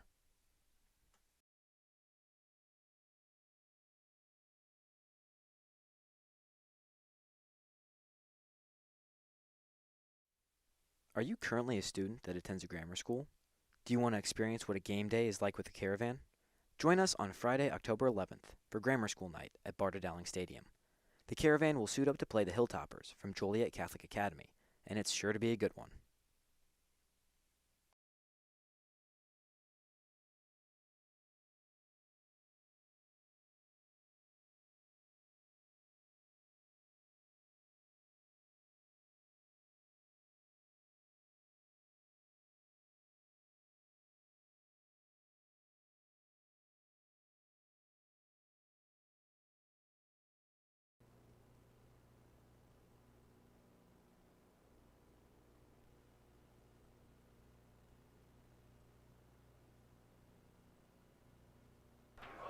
Little squib kick to start off the second half here, folks. Caravan are going to come back out. Score right now 17-14. Quick update around the Catholic League right now. In the fourth quarter, Loyola is up against Brother Rice, 28-14. Marist and Joliet Catholic are tied at halftime, 7-7.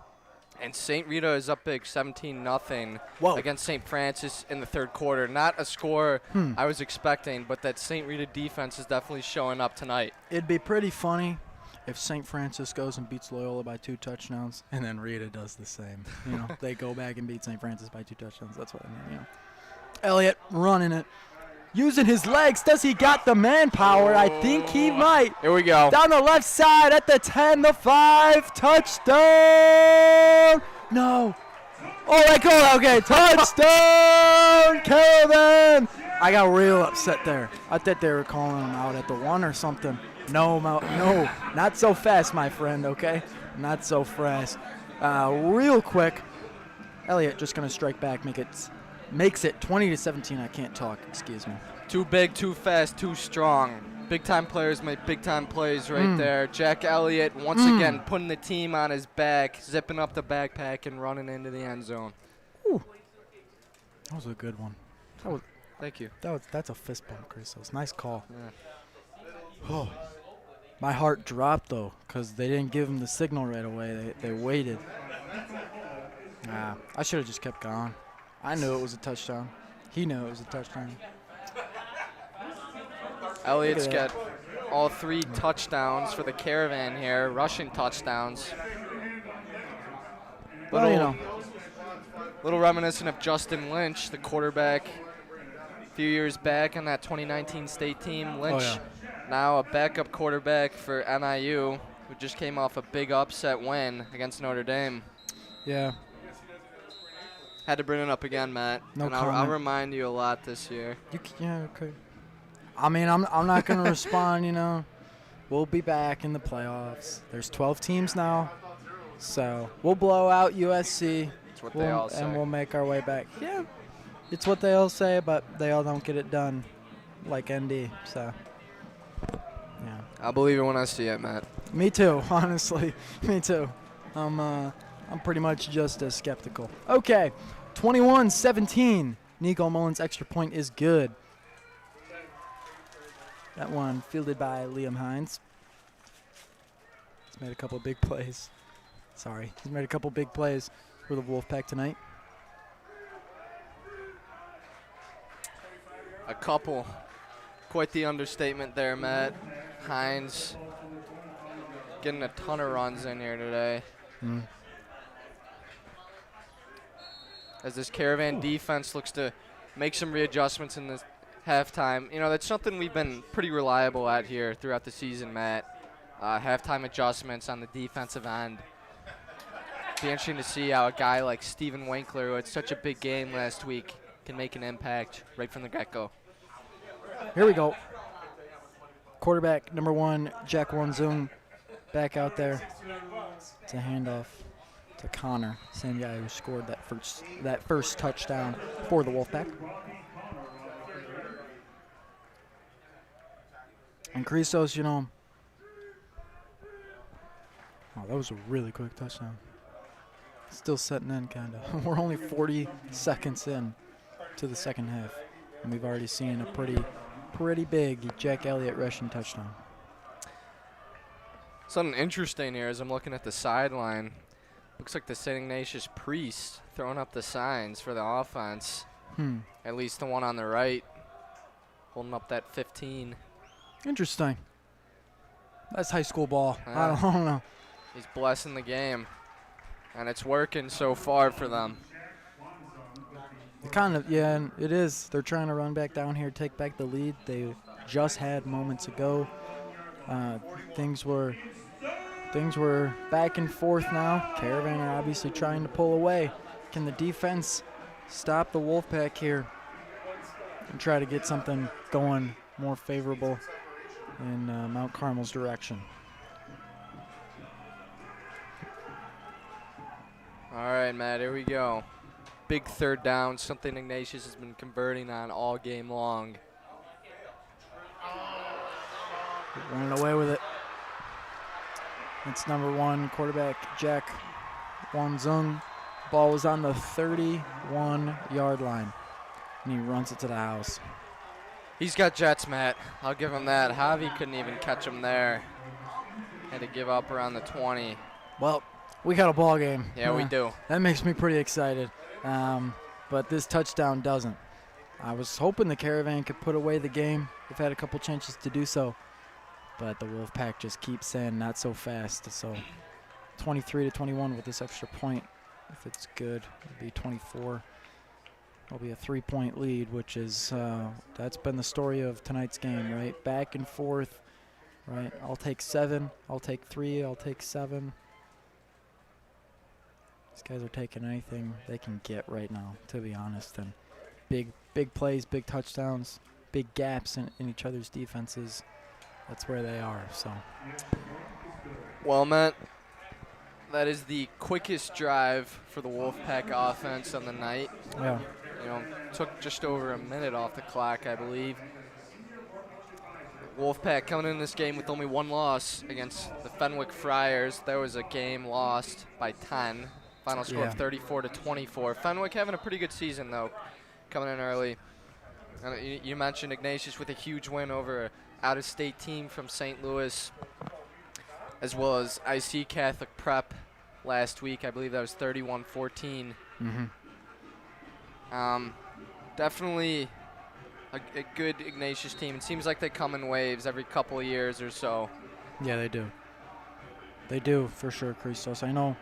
And that comes with star power from specific players, right? Every team is like that, where one guy comes around every so often and really pushes the program to its limits.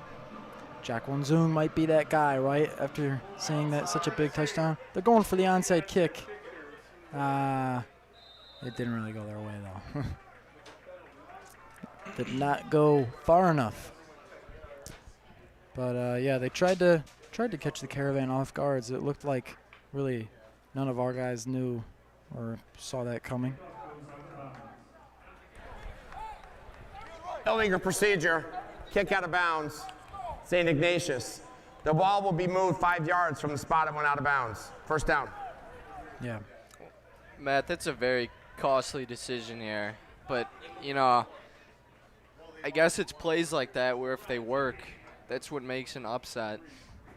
I don't know, man. It's interesting, though, to say the least. I don't, you know, you're up by 3 right now.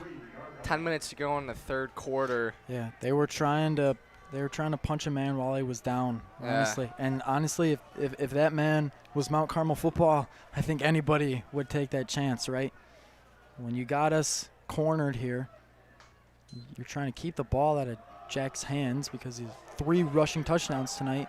Luca DeRosa there. There's a flag on the play pretty late, even after the contact, I'd say. Holding, offense, number 52. That's a 10-yard penalty. Right. Still first down. Well, that's not great. But, Christos, back to what I was kind of saying. if you are able, especially as a rival, to get the opponent off balance, okay, get them off balance, no matter what that may be. And tonight, it's been their run game.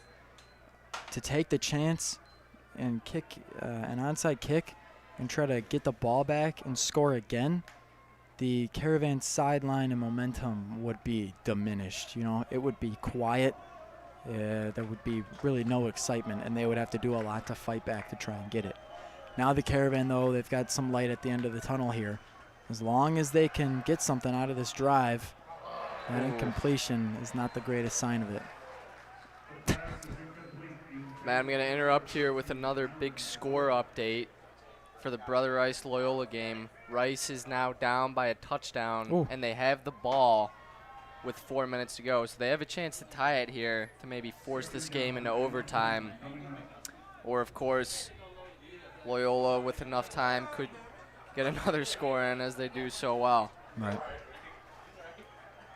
Dang, yeah. Not exactly making, what I was it's thinking making this year. Loyola just keeps making me think, you Yeah. know? Keeps making me think, right? The big loss to St. Louis, close game to St. Francis in which they lost. It's interesting. Oh. Let's see. Christos, that might be, that's one of the ones where if this was the pros, right, you could go back, slow this down, and see if it was really good. But look, okay, so it hits off his foot into the air. I don't know. I think that. I got no comment, Matt. Okay. You know what me that too means. then. I'll stick with you. I'll stick with you. But. You're 100% right. If there were replays in high school football, this would be a very interesting down for the Caravan. Instead, that brings up a third and very long, 3rd and 20. I'm not going to say anything about that. It didn't. Yep. Okay. It was an incompletion. That's what it was. Elliott drops back. Pass deflected right away. And that one really could have been. Okay. We got to just calm down here. 3rd down. Sorry.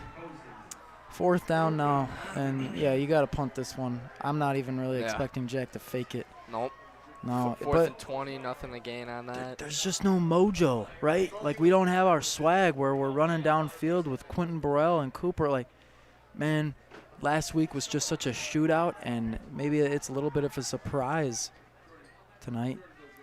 Jack has kept us in this game with those 3 rushing touchdowns, and obviously everybody that's blocked for him on those plays as well. That punt, a lucky fan just caught that ball. Well, you know, Matt, the only thing that really has been working for this Caravan offense is the run game for Elliott. You know, all 3 touchdowns have come off that. He's had multiple long plays, the one being a 50-yard touchdown in the first half. And I think if it's working, you got to just fall back onto what's working at a certain point. That's what Ignatius is doing, and look what's happening. They're up by 3 points. They have the ball, and there's only 9 minutes left in the 3rd quarter. I mean, there's a lot of time left, okay? And that means a lot of things. That means that obviously Carmel can come back and put this one away by a few scores. But, man, Ignatius can do the same, and that would start right now with this drive. It's a run up the middle by Connor, I believe. Can't see too much. Yeah, it's Connor. Number 6, Pat Brakey out of St. Cadge was getting in there. Brakey's seen some time as a junior here. Impressed the coaches during the offseason. Yeah, guys like those juniors like Brakey and Conjar built up a lot of muscle over the offseason, and they just kind of got in varsity shape. I mean that both physically, obviously, but also mentally. Let's see if that pays off here.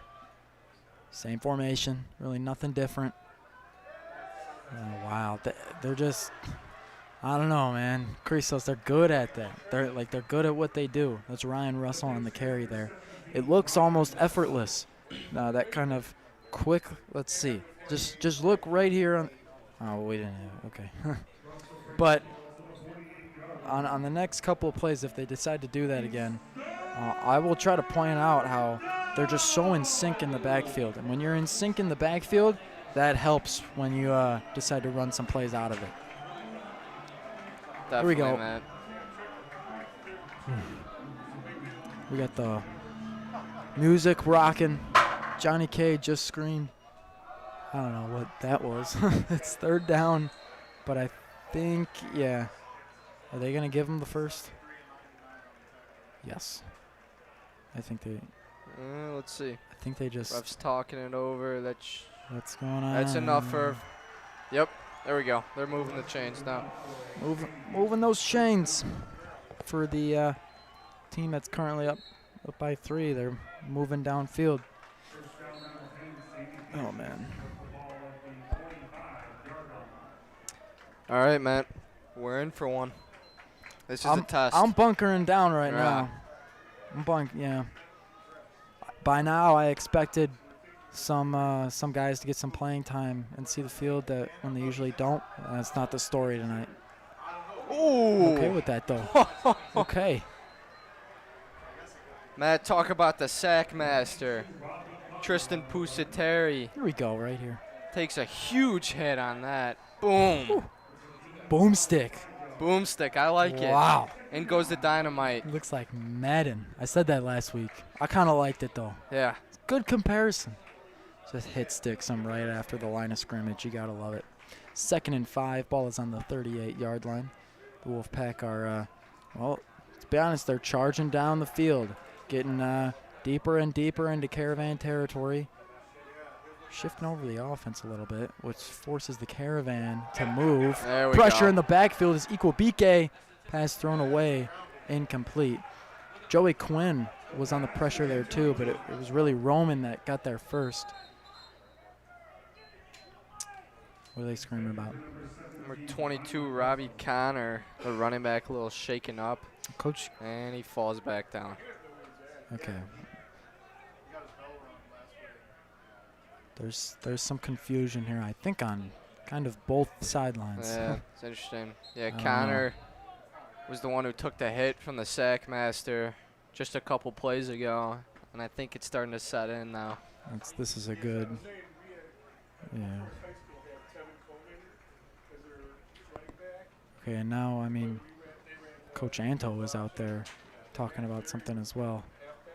There's one guy that knows how to deal with an IHSA, not how to deal, but how to communicate with an IHSA ref. It's probably Mark Antonetti. This guy's been doing this thing for a while. Yeah, over 30 years, Matt. Oh, yeah. When you see him talking to the refs, you know something's going on. Yeah. He's not gonna go out there for any small detail or nitpick. I mean, yeah, he knows how to communicate with them. That's just plain and simple. He's been doing it long enough. Here we go. Yet another third down, 3rd and 5 here. Gotta stop him. Gotta stop him here. They pitch it out. They're gonna get the first down. Little jersey tackle brought out of bounds. They want the flag there on the sideline. Ryan Russell on the carry, number 17 for the Wolfpack. Matt Ignatius has been winning the third down battle. Oh, yeah. That's what it's been coming down to. You know, every third down, they get a big run out of it. And it's rarely even just a yard after. You know, you got an extra 5-10 yards on that one, bringing them down to about the 30. Man, you're exactly right. That third down battle is extremely important. Ignatius just winning that category. Now they're loosening things up here. Not so tight anymore, I feel like. Their offense is usually just so compact, right? And when it's compact like that, it's kind of easy to trick the D-line and the linebackers just wait, ready to attack. Matt, you ready for something? No. All right, listen up. The Wolfpack have 311 rushing yards tonight. How many passing yards do you think they got, Matt? $120. No. 0. What? Yep. Are you serious? I'm serious. They don't have a single. They don't have a single passing yard. Wow. Okay. How many do we have? 96. That's not typical for us. So yeah, I mean, yeah. When you look at it that way, though, Christos, they don't have a single passing yard and they're winning the game. Playing like Army right here. This is Army football. I'm bunkering down, Yeah. man. This is a ball game. It's not a shootout though, right? No. To me, a shootout is, you get a couple of big plays on a drive, you score. It doesn't really matter if you run the ball more or not or pass it. It just matters if it's quick and efficient. Tonight has really not been quick and efficient. Tonight has just been St. Ignatius playing some really smart RPO offense. You know what? Flag thrown on the play. That's Liam Hines on the carry. To be honest, I'm kind of a fan of it. Like they knew what they were coming into. Mount Carmel is a very highly ranked team. Holding, offense, number 69. That's a 10-yard penalty. Still, man. Please don't play music when St. Ignatius comes to the line. Okay. But yeah, when the Wolfpack are winning certain categories, such as that third down battle like you were talking about, when they're able to put up 24 points on the Caravan without a single passing yard, man, that's tough. That's really tough. Another quick update here. Marist is leading 14-7 against Joliet Catholic, and St. Rita's up 17-6. St. Francis scored for the Here we first go, time. pressure, ball thrown up, intercepted by the Caravan. Javi Payne gonna try and run it back. Attaboy. Just past the 30. That's the momentum shift you needed, Christos. We've just been talking about how St. Ignatius has been doing a lot of things well, right? They have a lead over the Mount Carmel Caravan without a single passing yard. Javi Payne says, I don't care, right? Decides to fire back. What a great, smart, heads-up play. Gets the interception. That's his third on the year, which Christos. That's his 10th all time. So he's cracking top 10, Matt. That's for sure. I got to pull out the stat book and the media guide. But Javi's stepping up for the defense, just as Jack was stepping up on the run game for the offense. And when the ball gets tipped a little bit, it's going to keep rolling down the hill. And I'm hoping this is the hill right here, this drive. Right? We're going to start off a little slow with a run right there at the line of scrimmage. But, man, this is the drive where it's kind of like a wake-up call almost, It's like, hey, man, we got to score here. Or, your options slim later. 4 minutes remain in the third quarter. Elliott going to head back out there. Twins right. McCoy and Cooper. And it's evidently clear that Daniel Taylor will probably not play tonight. Oh. Tipped away. It's an incomplete pass, yeah. Matt, I'm going to bring us back real quick to that Javi Payne interception. Okay. With his 10th interception now, that ties him at 6th place all-time career interception. So he's tied with Darren Martin from the 1979-80 season. Okay. And, cracking into that top 5 will be with a list of names with guys like Marty O'Brien and Ben Perry, who we know very well. Marty O'Brien, man. I remember being in 7th grade, watching him play on that 2019 state championship game. Now he's right below us. Yeah, right. The coach here for the program. McCoy hit hard, but holds his head high as he gets up from that. Gotta love it. Elliott making some smart decisions here as far as the pass game goes. Threw that interception in the end zone earlier in the game. Being a little bit more, focus on these passes here. Michael Pinelli will come out here, something I know we mentioned in the first quarter, actually on the first drive. Christos, whole lot of energy. That was just created from that interception. Momentum is switching up real quick here. Elliott. It's a handoff, yep. Here we go. Yeah. Here we go. Madden. Madden Wilson charges in to Wolfpack territory, gets up, screams about it. That's a huge run, Matt. You gotta like Madden, right? You gotta like him. Yeah, I had my Spanish class with Madden. Great student, but just a great guy. Someone you want to surround yourself with, especially on this football team, as he steps up and takes another big run. Started off the game with an 18-yard rush. That's another huge run for him. Elliott. Winkler there in the slot. Be careful. He scored a 53-yard touchdown last week. This one is just going to be a fake handoff. Elliott will run. Well, he gets something out of that. Just a small gain. But, yeah, I mean, really nothing too big. And he kind of gets tripped up there. And just dives on the ground.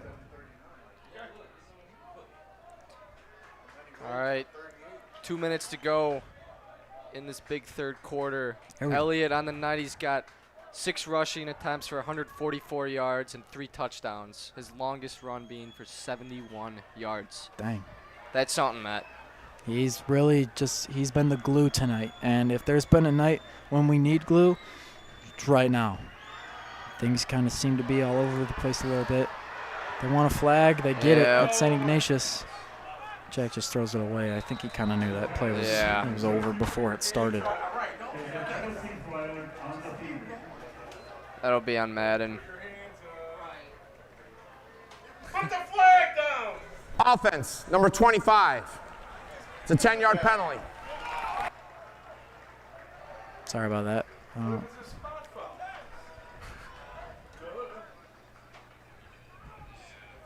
I don't know.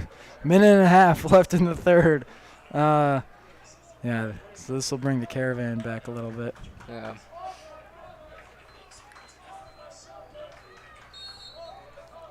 Instead of being 2nd and 8, it'll now be 3rd and 18.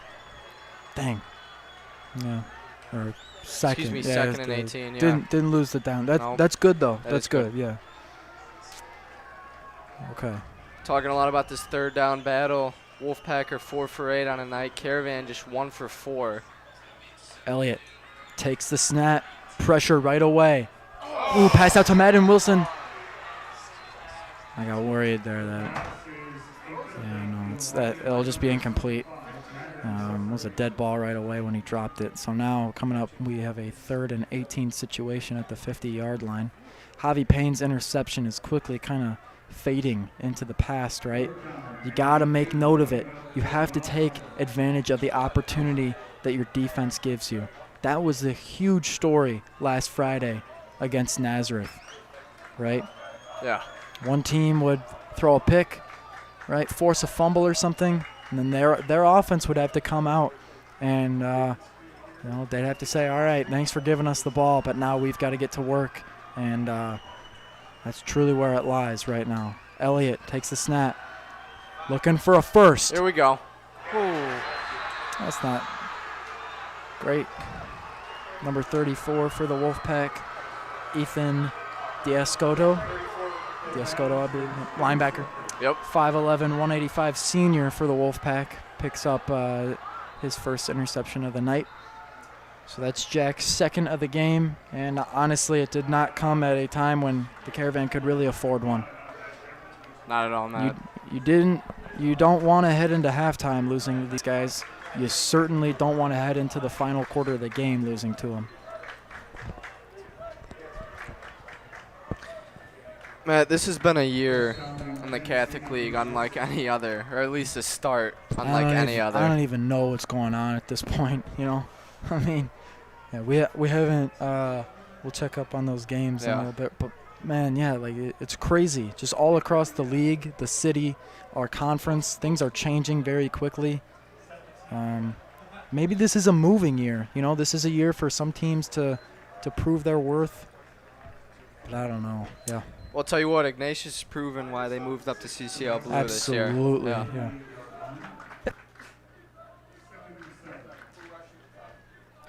It'll be a 2nd and 7 here. This clock winds down. The Caravan defense tonight has 2 tackles for loss for 11 yards. Yeah. No sacks. They do have an interception, obviously, from Javi. Fumble. Oh. Get on it. They're still. Yeah, Ignatius said that. Braden fighting with the quarterback. One's in. But it was recovered by Ignatius, yep. It's a big stop there, Matt. So it brings up a 3rd down for Ignatius, in which they're converting 50% of the time tonight. Mm-hmm. Though it seems like more compared to the Caravan offense. Definitely. I don't know, Christos. This is a ball game, but it's not a shootout. It's a dance, but it ain't a disco. I don't know what to call it, man. 24-21, 3-point lead heading into the 4th quarter. We'll give you a quick update on some of the games around the Catholic League. Obviously, we got Marist and Joliet Catholic. Marist winning right now, 17-7. St. Rita and St. Francis. Rita is up. They scored another touchdown. That makes the total to 24-7 as they're going into the 4th quarter. And we're waiting on an update from Rice and Loyola as the game is ending. Just waiting for a score update to be sent. I believe the last time we checked, it was 28-21. Loyola. Yeah. So it's been like that for a while now. So I don't know. Checking the Twitter. It would be, like I said, it's hard to come back from losing to Marist and then Rita, right? You lose the battle for Pulaski, and then you lose to yet another big rival. It's hard to lose both those games at home, mind you, and then come back from it. Beating Loyola, I think, would certainly be a way to come back from it. The recent 8A state champs, that's pretty impressive, yeah. Well, I tell you what, if Rice picks up this 4th loss, they're probably the best 1-4 team in the country right now. Yeah, I 100% agree. You know, but I think another thing is if Brother Rice does win that game, maybe it says something a little more about Loyola than it does the Crusaders. Just a thought. They got him. There we go. Okay, there we go. That's something we really haven't seen, though. We've seen pressure. Braden Jones has been there in the backfield a couple of times tonight, but quarterback Jack Wonzung, he's already gone. He's out of the backfield. He's scrambling out of the pocket, looking for a pitch or a pass or something. That was very different. That was awesome. That's what we needed out of the defense. Huge play there, Matt.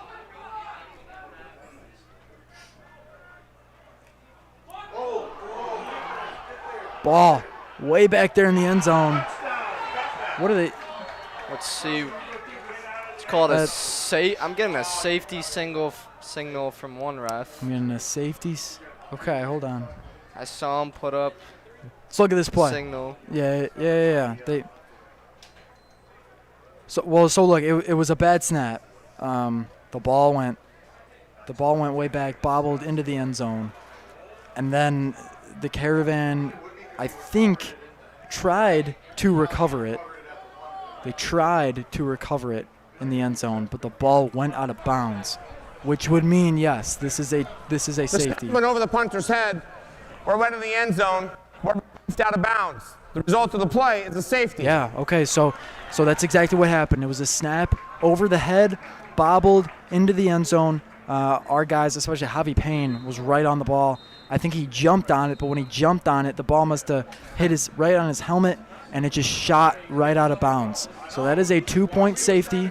The score is St. Ignatius 24, Mount Carmel 23. I don't think I've seen the press box this active in a while. But yeah, when you get into the kind of rule book implications like this, things become interesting. But Christos, like I said, this is a ball game. It's a 1-point game, but it ain't a shootout, man. This is close for other reasons than just throwing touchdown passes. This is Jack Elliott.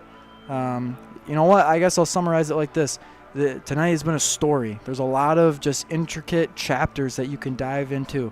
Jack Elliott keeping the Caravan in the game with those 3 rushing touchdowns. St. Ignatius's offense and how that has impacted the Caravan, and especially the Caravan's momentum tonight has kind of been hurt, I would say, overall by the way they run their offense and the way they run the ball. So there's more we can talk about, but right now the Caravan have the chance to get the ball back, go down and score, and they're only down by 1. There's 11 minutes left in the 4th. Whoever wins this match is the tougher team. That's what's going to come down to. He's got room to run out to the left side. I don't think he's got it. Here we go.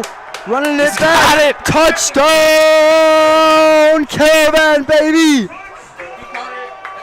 Christos, speechless. I don't have words for that one, Matt. That's looking just like, as we said earlier, that brown and white game, returning the touchdown to the house. Returning the kickoff to the house. He does exactly that on this play, and that is the momentum booster that the Caravan need. Coming from Q, that's his 5th touchdown on the year. He made what that a play. look easy. He made it look easy, man. He just took it, ran straight up the field, saw a gap in the corner of his eye, decided he'd rather go there. That's awesome, man. Incredible job by Q. But, you know, maybe the Wolfpack were shaken up a little bit by the way that whole safety went. I know. I mean, geez, I would be. It's a very weird play. Yeah. We are going for 2. I think that does make sense here. If we get this 2-point conversion here, it'd be a 7-point game. Pass out to the left side, caught by the same guy who just put 6 on the board. How about 7 for number 4, sophomore receiver Quentin Burrell. In a time of need for the Caravan, he delivered. 31-24. Not your most average football score here in the 4th quarter between Mount Carmel and St. Ignatius, but you know what? I like it. I like it, man. I didn't expect it to be this close. I didn't expect the Wolfpack to have a lead for that long, and I am glad the Caravan have it back, but to do it in this fashion is even better. They're showing grit. They're showing, that strategy. Look at that, just a little replay. Yeah. It's awesome to look back at the play that this truly shifted the momentum of the night. It was back and forth, tug of war pretty much the entire way with interceptions and fumbles. And I mean, man, we can go on, but tonight has truly just been a great football game, and Quentin just capped it off right there. Hopefully, the Caravan can keep their lead here. Nico's going to kick it away. They currently have a 7-point lead, but they don't want that to go away.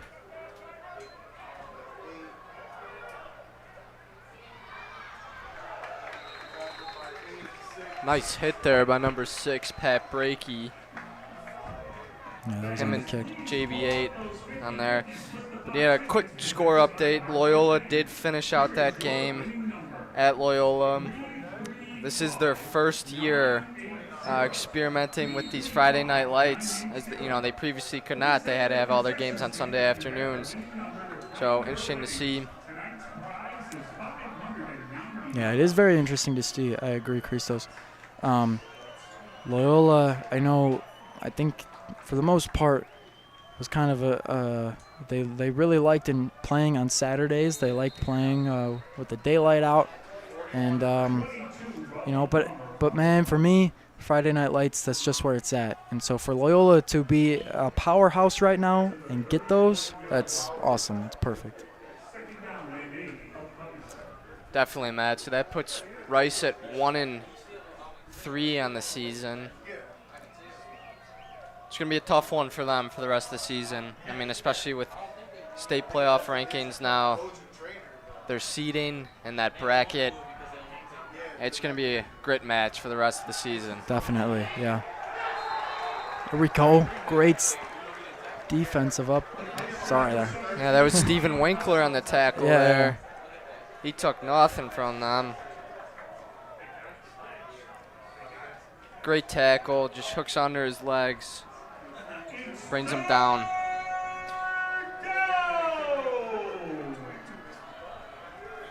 Winkler, last game, had that interception, and then the very next drive had a 40-yard touchdown, receiving touchdown. Here we go. Gonna drop back here. They got to get him down, and they do. That was Liam Hines on the run. They stop him, though. It's Braden Jones on the tackle. Great job by him. He's had a pretty decent night so far, I'd say. Yeah. He hasn't had many opportunities to get a sack, though, because Wanzung just isn't dropping back for a pass. They're only running the ball and everything. He's been applying pressure when he can. He's been showing up in big moments. Definitely. That marks his 13th tackle on the season. So now we see the special teams comes in. Clock is winding under 10 now.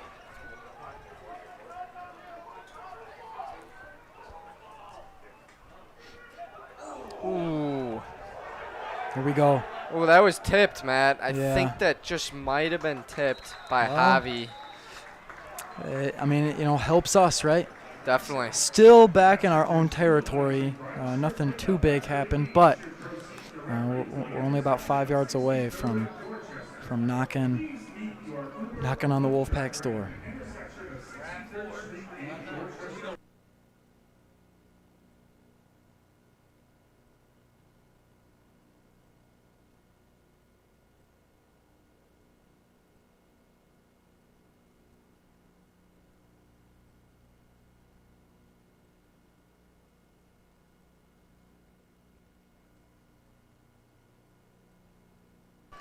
Okay, back here, Jack doing the thing he loves most, running the football out to the left side, the 20, the 10, the 5. Give me another one. Touchdown, Caravan, baby! 4th rushing touchdown of the night. Christos, I don't know, man. I don't know. Like I said, he just keeps zipping up that bag, man. I'm going to keep saying that. That's the 4th rushing touchdown for Elliott. That was, once again, another 50-plus yard play. He had a 71-yard rush earlier. And he's just, I mean, it's a track meet out here against the Wolfpack. They cannot catch him. I mean, it's as simple as that. It's still, yeah, I mean, he's doing a great job here. Scores 37-24 right now with Nico's extra point. It is good. It's good. 38-24. Christos, I mean, Jack, it's been his game tonight. He's had a lot of control, especially over the run game. I think maybe it's the Wolfpack doing a great job closing down his receivers, or pressure in the backfield is forcing him to run away. There's a lot of factors that go into it, but overall, he is doing a fantastic job running the ball. That one looked planned. It looked strategic. It looked perfect. Yeah, Matt. Jack with 7 rushes on the game, 198 rushing yards. That's your quarterback, folks. Man, that's awesome to see. It's very similar style to his head coach. I know. Yeah. You're gonna bring up Notre Dame, but I mean, no, yeah, you're right. no. Jordan. Jordan yeah. did a great job back when he was here at Carmel to run the ball, because Coach Frank Lenthe loved doing that. Oh yeah. But man, Elliott can pass. Yeah, but man, if he wants to, if he was being recruited right now, if he wasn't committed to Vanderbilt and he wanted to show his school his grit, determination, right, how good he was on the ground, tonight is all he would have to show them. Wolfpack looking a little shaken up on that return. Some confusion. That's Igbokwe for his 7th tackle on the night. Believe that'll bring his total for the season to 30 tackles. Yep.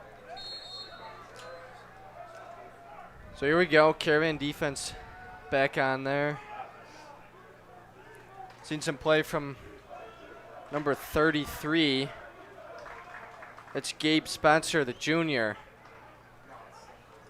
Wanzoon drops, big pass, complete. No, incomplete. Would have been huge though. Would have been big. Would have been big. Some say the biggest, Christos, but no, it's not. Nope. They're gonna stop him, bring him back for 2nd down. Yeah, Matt just kind of fell right in his hands and popped right back out. When you're running all game like that, I guess it's kind of hard to switch it up just like that, Matt, and make a huge play on the pass.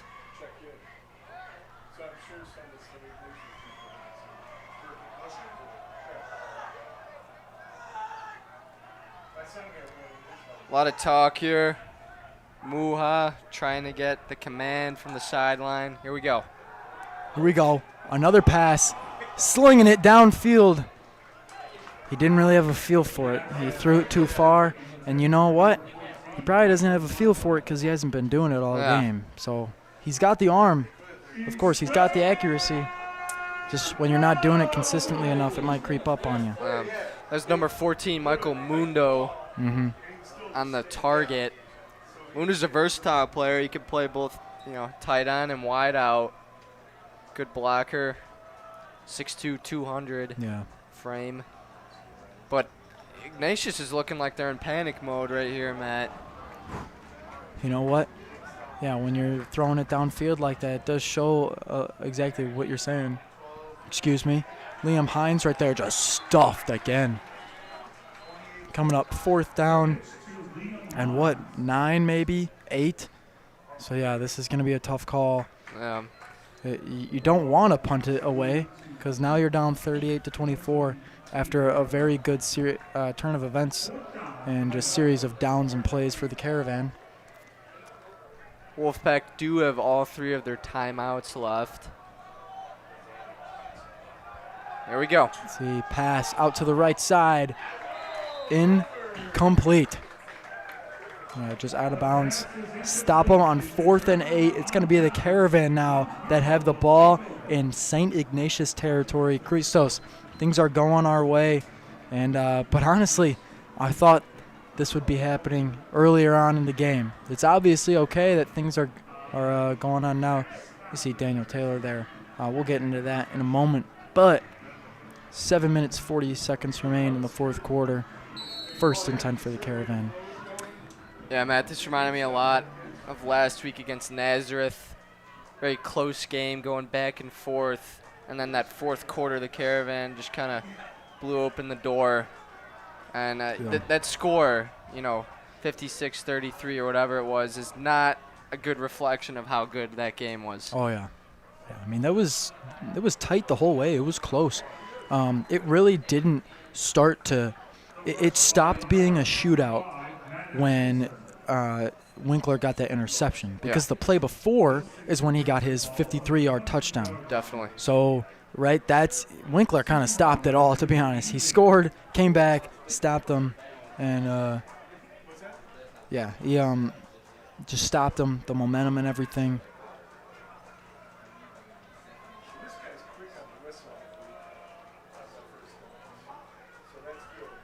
Seven minutes remain in the 4th quarter. Wilson in the backfield. Stacked receivers out to the left side, pretty deep. Wilson just going to run it. Does he have the distance? I think he does. Hey. Touchdown for the junior running back, number 25, Madden Wilson. 44-24. Christos, this kid deserves 6. Matt, that's his first touchdown of the season. He has 6 rushing attempts this game. He really stepped up. He had a couple early mistakes, but a junior stepping up after being hurt a lot during his first 2 years here at Carmel. It's just great to see. And he's going to be really stepping into his leadership role, too, for next year. Definitely. As the reps increase each week. Definitely. Nico for the extra point to make it 45. And it's pretty weird to think now, with that extra point being good. This used to be a 3-point game in St. Ignatius's favor. So we're pulling away now. It's good to see, but these are all things to consider down the road. When you're playing in those big regular season games and playoffs. So I'm a big thinker, though, but let's not get ahead of ourselves. Yeah. I think I've said that a lot tonight. Let's go week by week. Yeah, well, exactly. Taking it week by week. Next week, we have Bennett at home. Bennett is playing St. Viator tonight, I believe, at home. Got a surprise for that game. My cousin, who's a blues singer of sorts, she will be doing the national anthem for the really? Bennett game. Yeah. I didn't know the that. Greeks are taking over here at 64-10. Well, you know what? If she can sing pretty good, I'm not that. She can do it. I'm not that. I don't got any problems with the Greeks taking over. Then, you got Coach Lockey and Coach Danasi down on the sideline. Yeah. Danasi, the captain on that 2019 state team, back up to Justin Lynch. Wow, that's pretty cool. Well, I will definitely have my ears open for that one. Right now, I've got my eyes on my cousin, Garrett Mann. Just got in on How about that kickoff. I want to give a quick score update. The Marist Joliet Catholic game is closing the gap now, 17-14 in favor of Marist, as there's 7 minutes to go in the 4th quarter. And heading on over to that St. Rita-St. Francis game. 24-13 in favor of St. Rita. St. Francis is kind of creeping in. We'll see what they can do in the fourth quarter. Once again, Loyola closed out that Brother Rice game by a touchdown, 28-21. There's a lot of interesting ways to look at that CCL Blue matchup. We will have more on that next week, obviously. I'm going to have to see if that was recorded anywhere. St. Ignatius, but first of the half. Man, that'd be an interesting game to watch, right? Loyola is coming off a couple of big losses. Rice is coming off 2 big losses. It'd be interesting to see. So. Yeah. Man, another interesting to see. We talked about Ignatius and their rushing yardage. They got 310 rushing yards on the night. Mm-hmm. But the Caravan have had quite the game themselves on the run with 301 rushing yards. Most of those coming from quarterback Jack Elliott. Yeah, there we go. He's got about 200. But battle of the run game. That's what tonight has really been about. Battle of the run. Yeah. Carmel only having 100 passing yards, which is probably the least we've had in, over a year, to say the least. Yeah. I'll tell you what, St. Ignatius, they really just dictated the pace of this game. Definitely. They took out so much of the clock, getting small runs down the field. They kept it close, they kept it tight, but I think eventually Carmel broke free. More specifically, Jack Elliott broke free of the backfield and just found himself in the end zone 4 times tonight, which is insane. So, Wanzung tripped up. There you go. Great job. Great pressure there. We'll see a replay of this, but the D line has been incredible. Look at this. That's Joey Quinn right away who trips him up, and then Muhau comes in after, kind of delivers a final blow. Winkler getting in on the action as well. So yeah, that'll be no gain. 2nd and 10.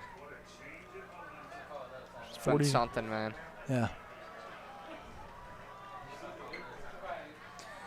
See, Gabe Spencer's still in there. He's getting a lot of reps, as well as Pat Brakey. I think coach is kind of shifting guys around, seeing what works and what can work for the future in the next weeks. Timeout.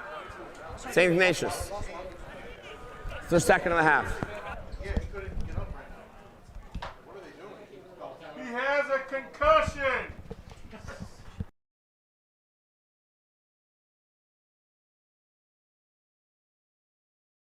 Football game being played. Yeah. I don't know what's going on. Yeah, we have an injury of some sorts, I believe. I didn't see anything. Okay. There's 5 minutes and 54 seconds left in the game. Caravan are up 45-24. Yeah, we apologize for any moments of silence or weird noises or whatever. There's some stuff going up in the box right now. We're figuring that out. What I'm trying to figure out is how much we're gonna beat these guys by. I really wanna go back to the parking lot feeling real good about Mount Carmel football.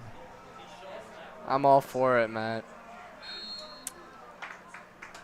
Big weekend tonight. We got the gala coming up tomorrow. Just Absolutely. Want to give a quick shout out to our development office, who's been working so hard, Mm-hmm. especially over the past month.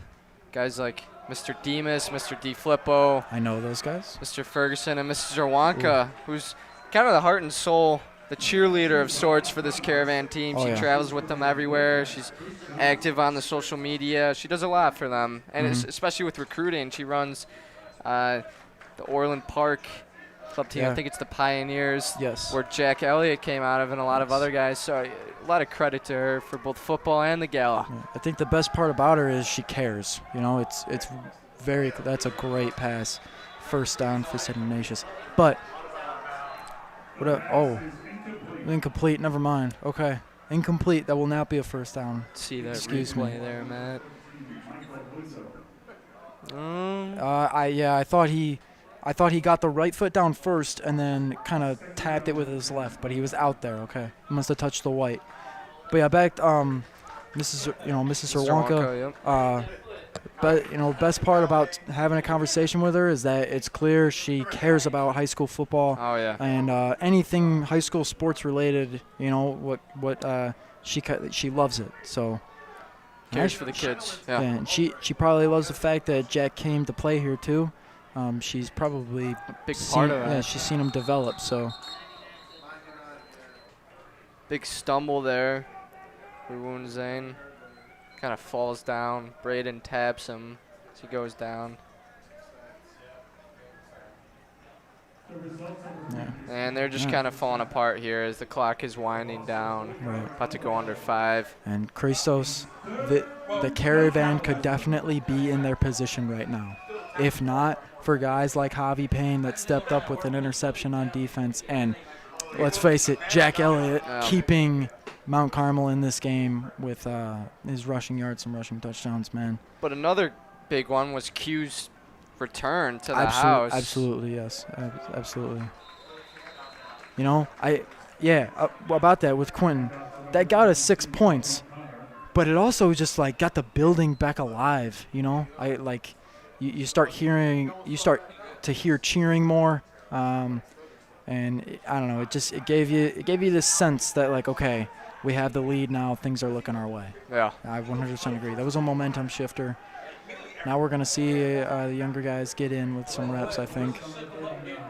Something to note, number 11, Logan Roughton is finally healthy after being inactive for the first few weeks. He's a big-time junior receiver. Saw a lot of big play in the sophomore games last year as that ball rolls out of bounds towards the 40, excuse me.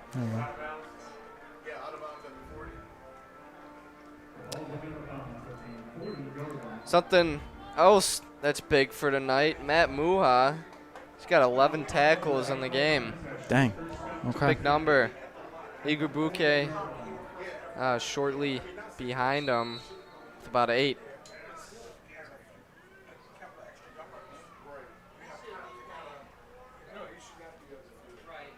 And we see Roughton in, just as we were talking about him.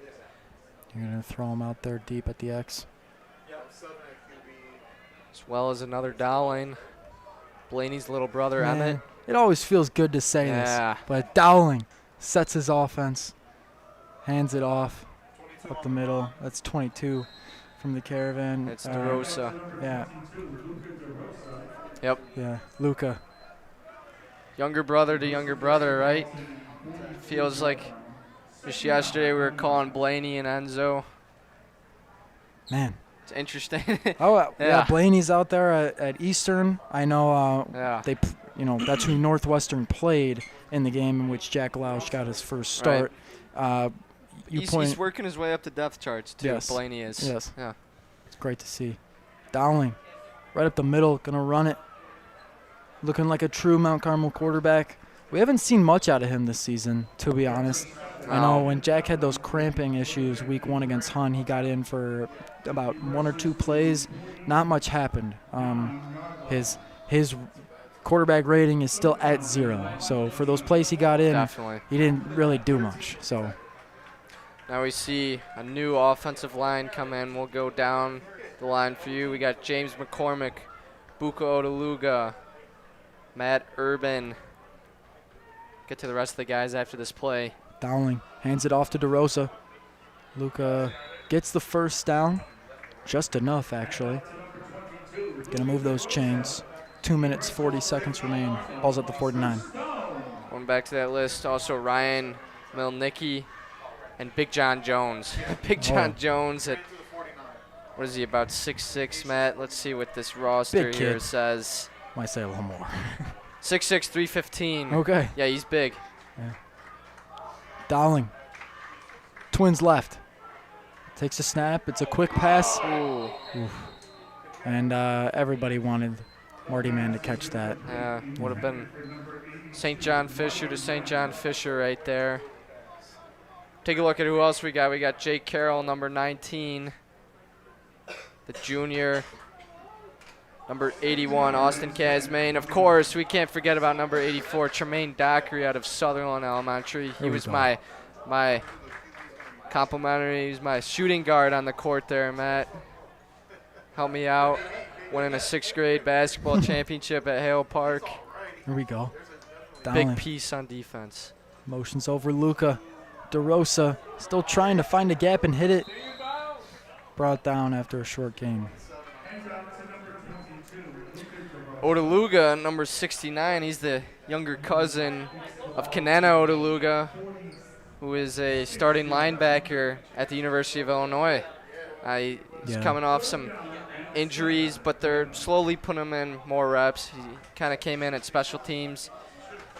And actually, they're playing Nebraska tonight. Oh, yeah. A Friday night game. I'll check the score I saw of that for you folks. Nebraska called off classes. They put them all online. And a huge game is the 22nd ranked Nebraska Cornhuskers. It's tied 17-17 going into the 4th quarter. Victor Fry, running back for the Caravan on the carry there. 4th down coming up from Mount Carmel. Looks like they're going to go for it. But yeah, so Nebraska called off all in-person classes because of how big of like a production a Friday night game is at a college. Yeah, it's not like a Saturday where there's no school or anything. Definitely. So, yeah, I did see some things online that said I don't really know who's going to go to those classes, but to each their own, right? Yeah. It's usually a big rivalry game. Oh, yeah. Nebraska versus U of I, cornfield versus cornfield, you might say. Yeah. Guess it builds character. Lincoln versus Champaign. Dowling runs it up the middle. I don't think he's got the first. Yeah, I think he's just short. Yeah. You see Tommy LaBelle strutting out there. And they'll give it to them. There we go.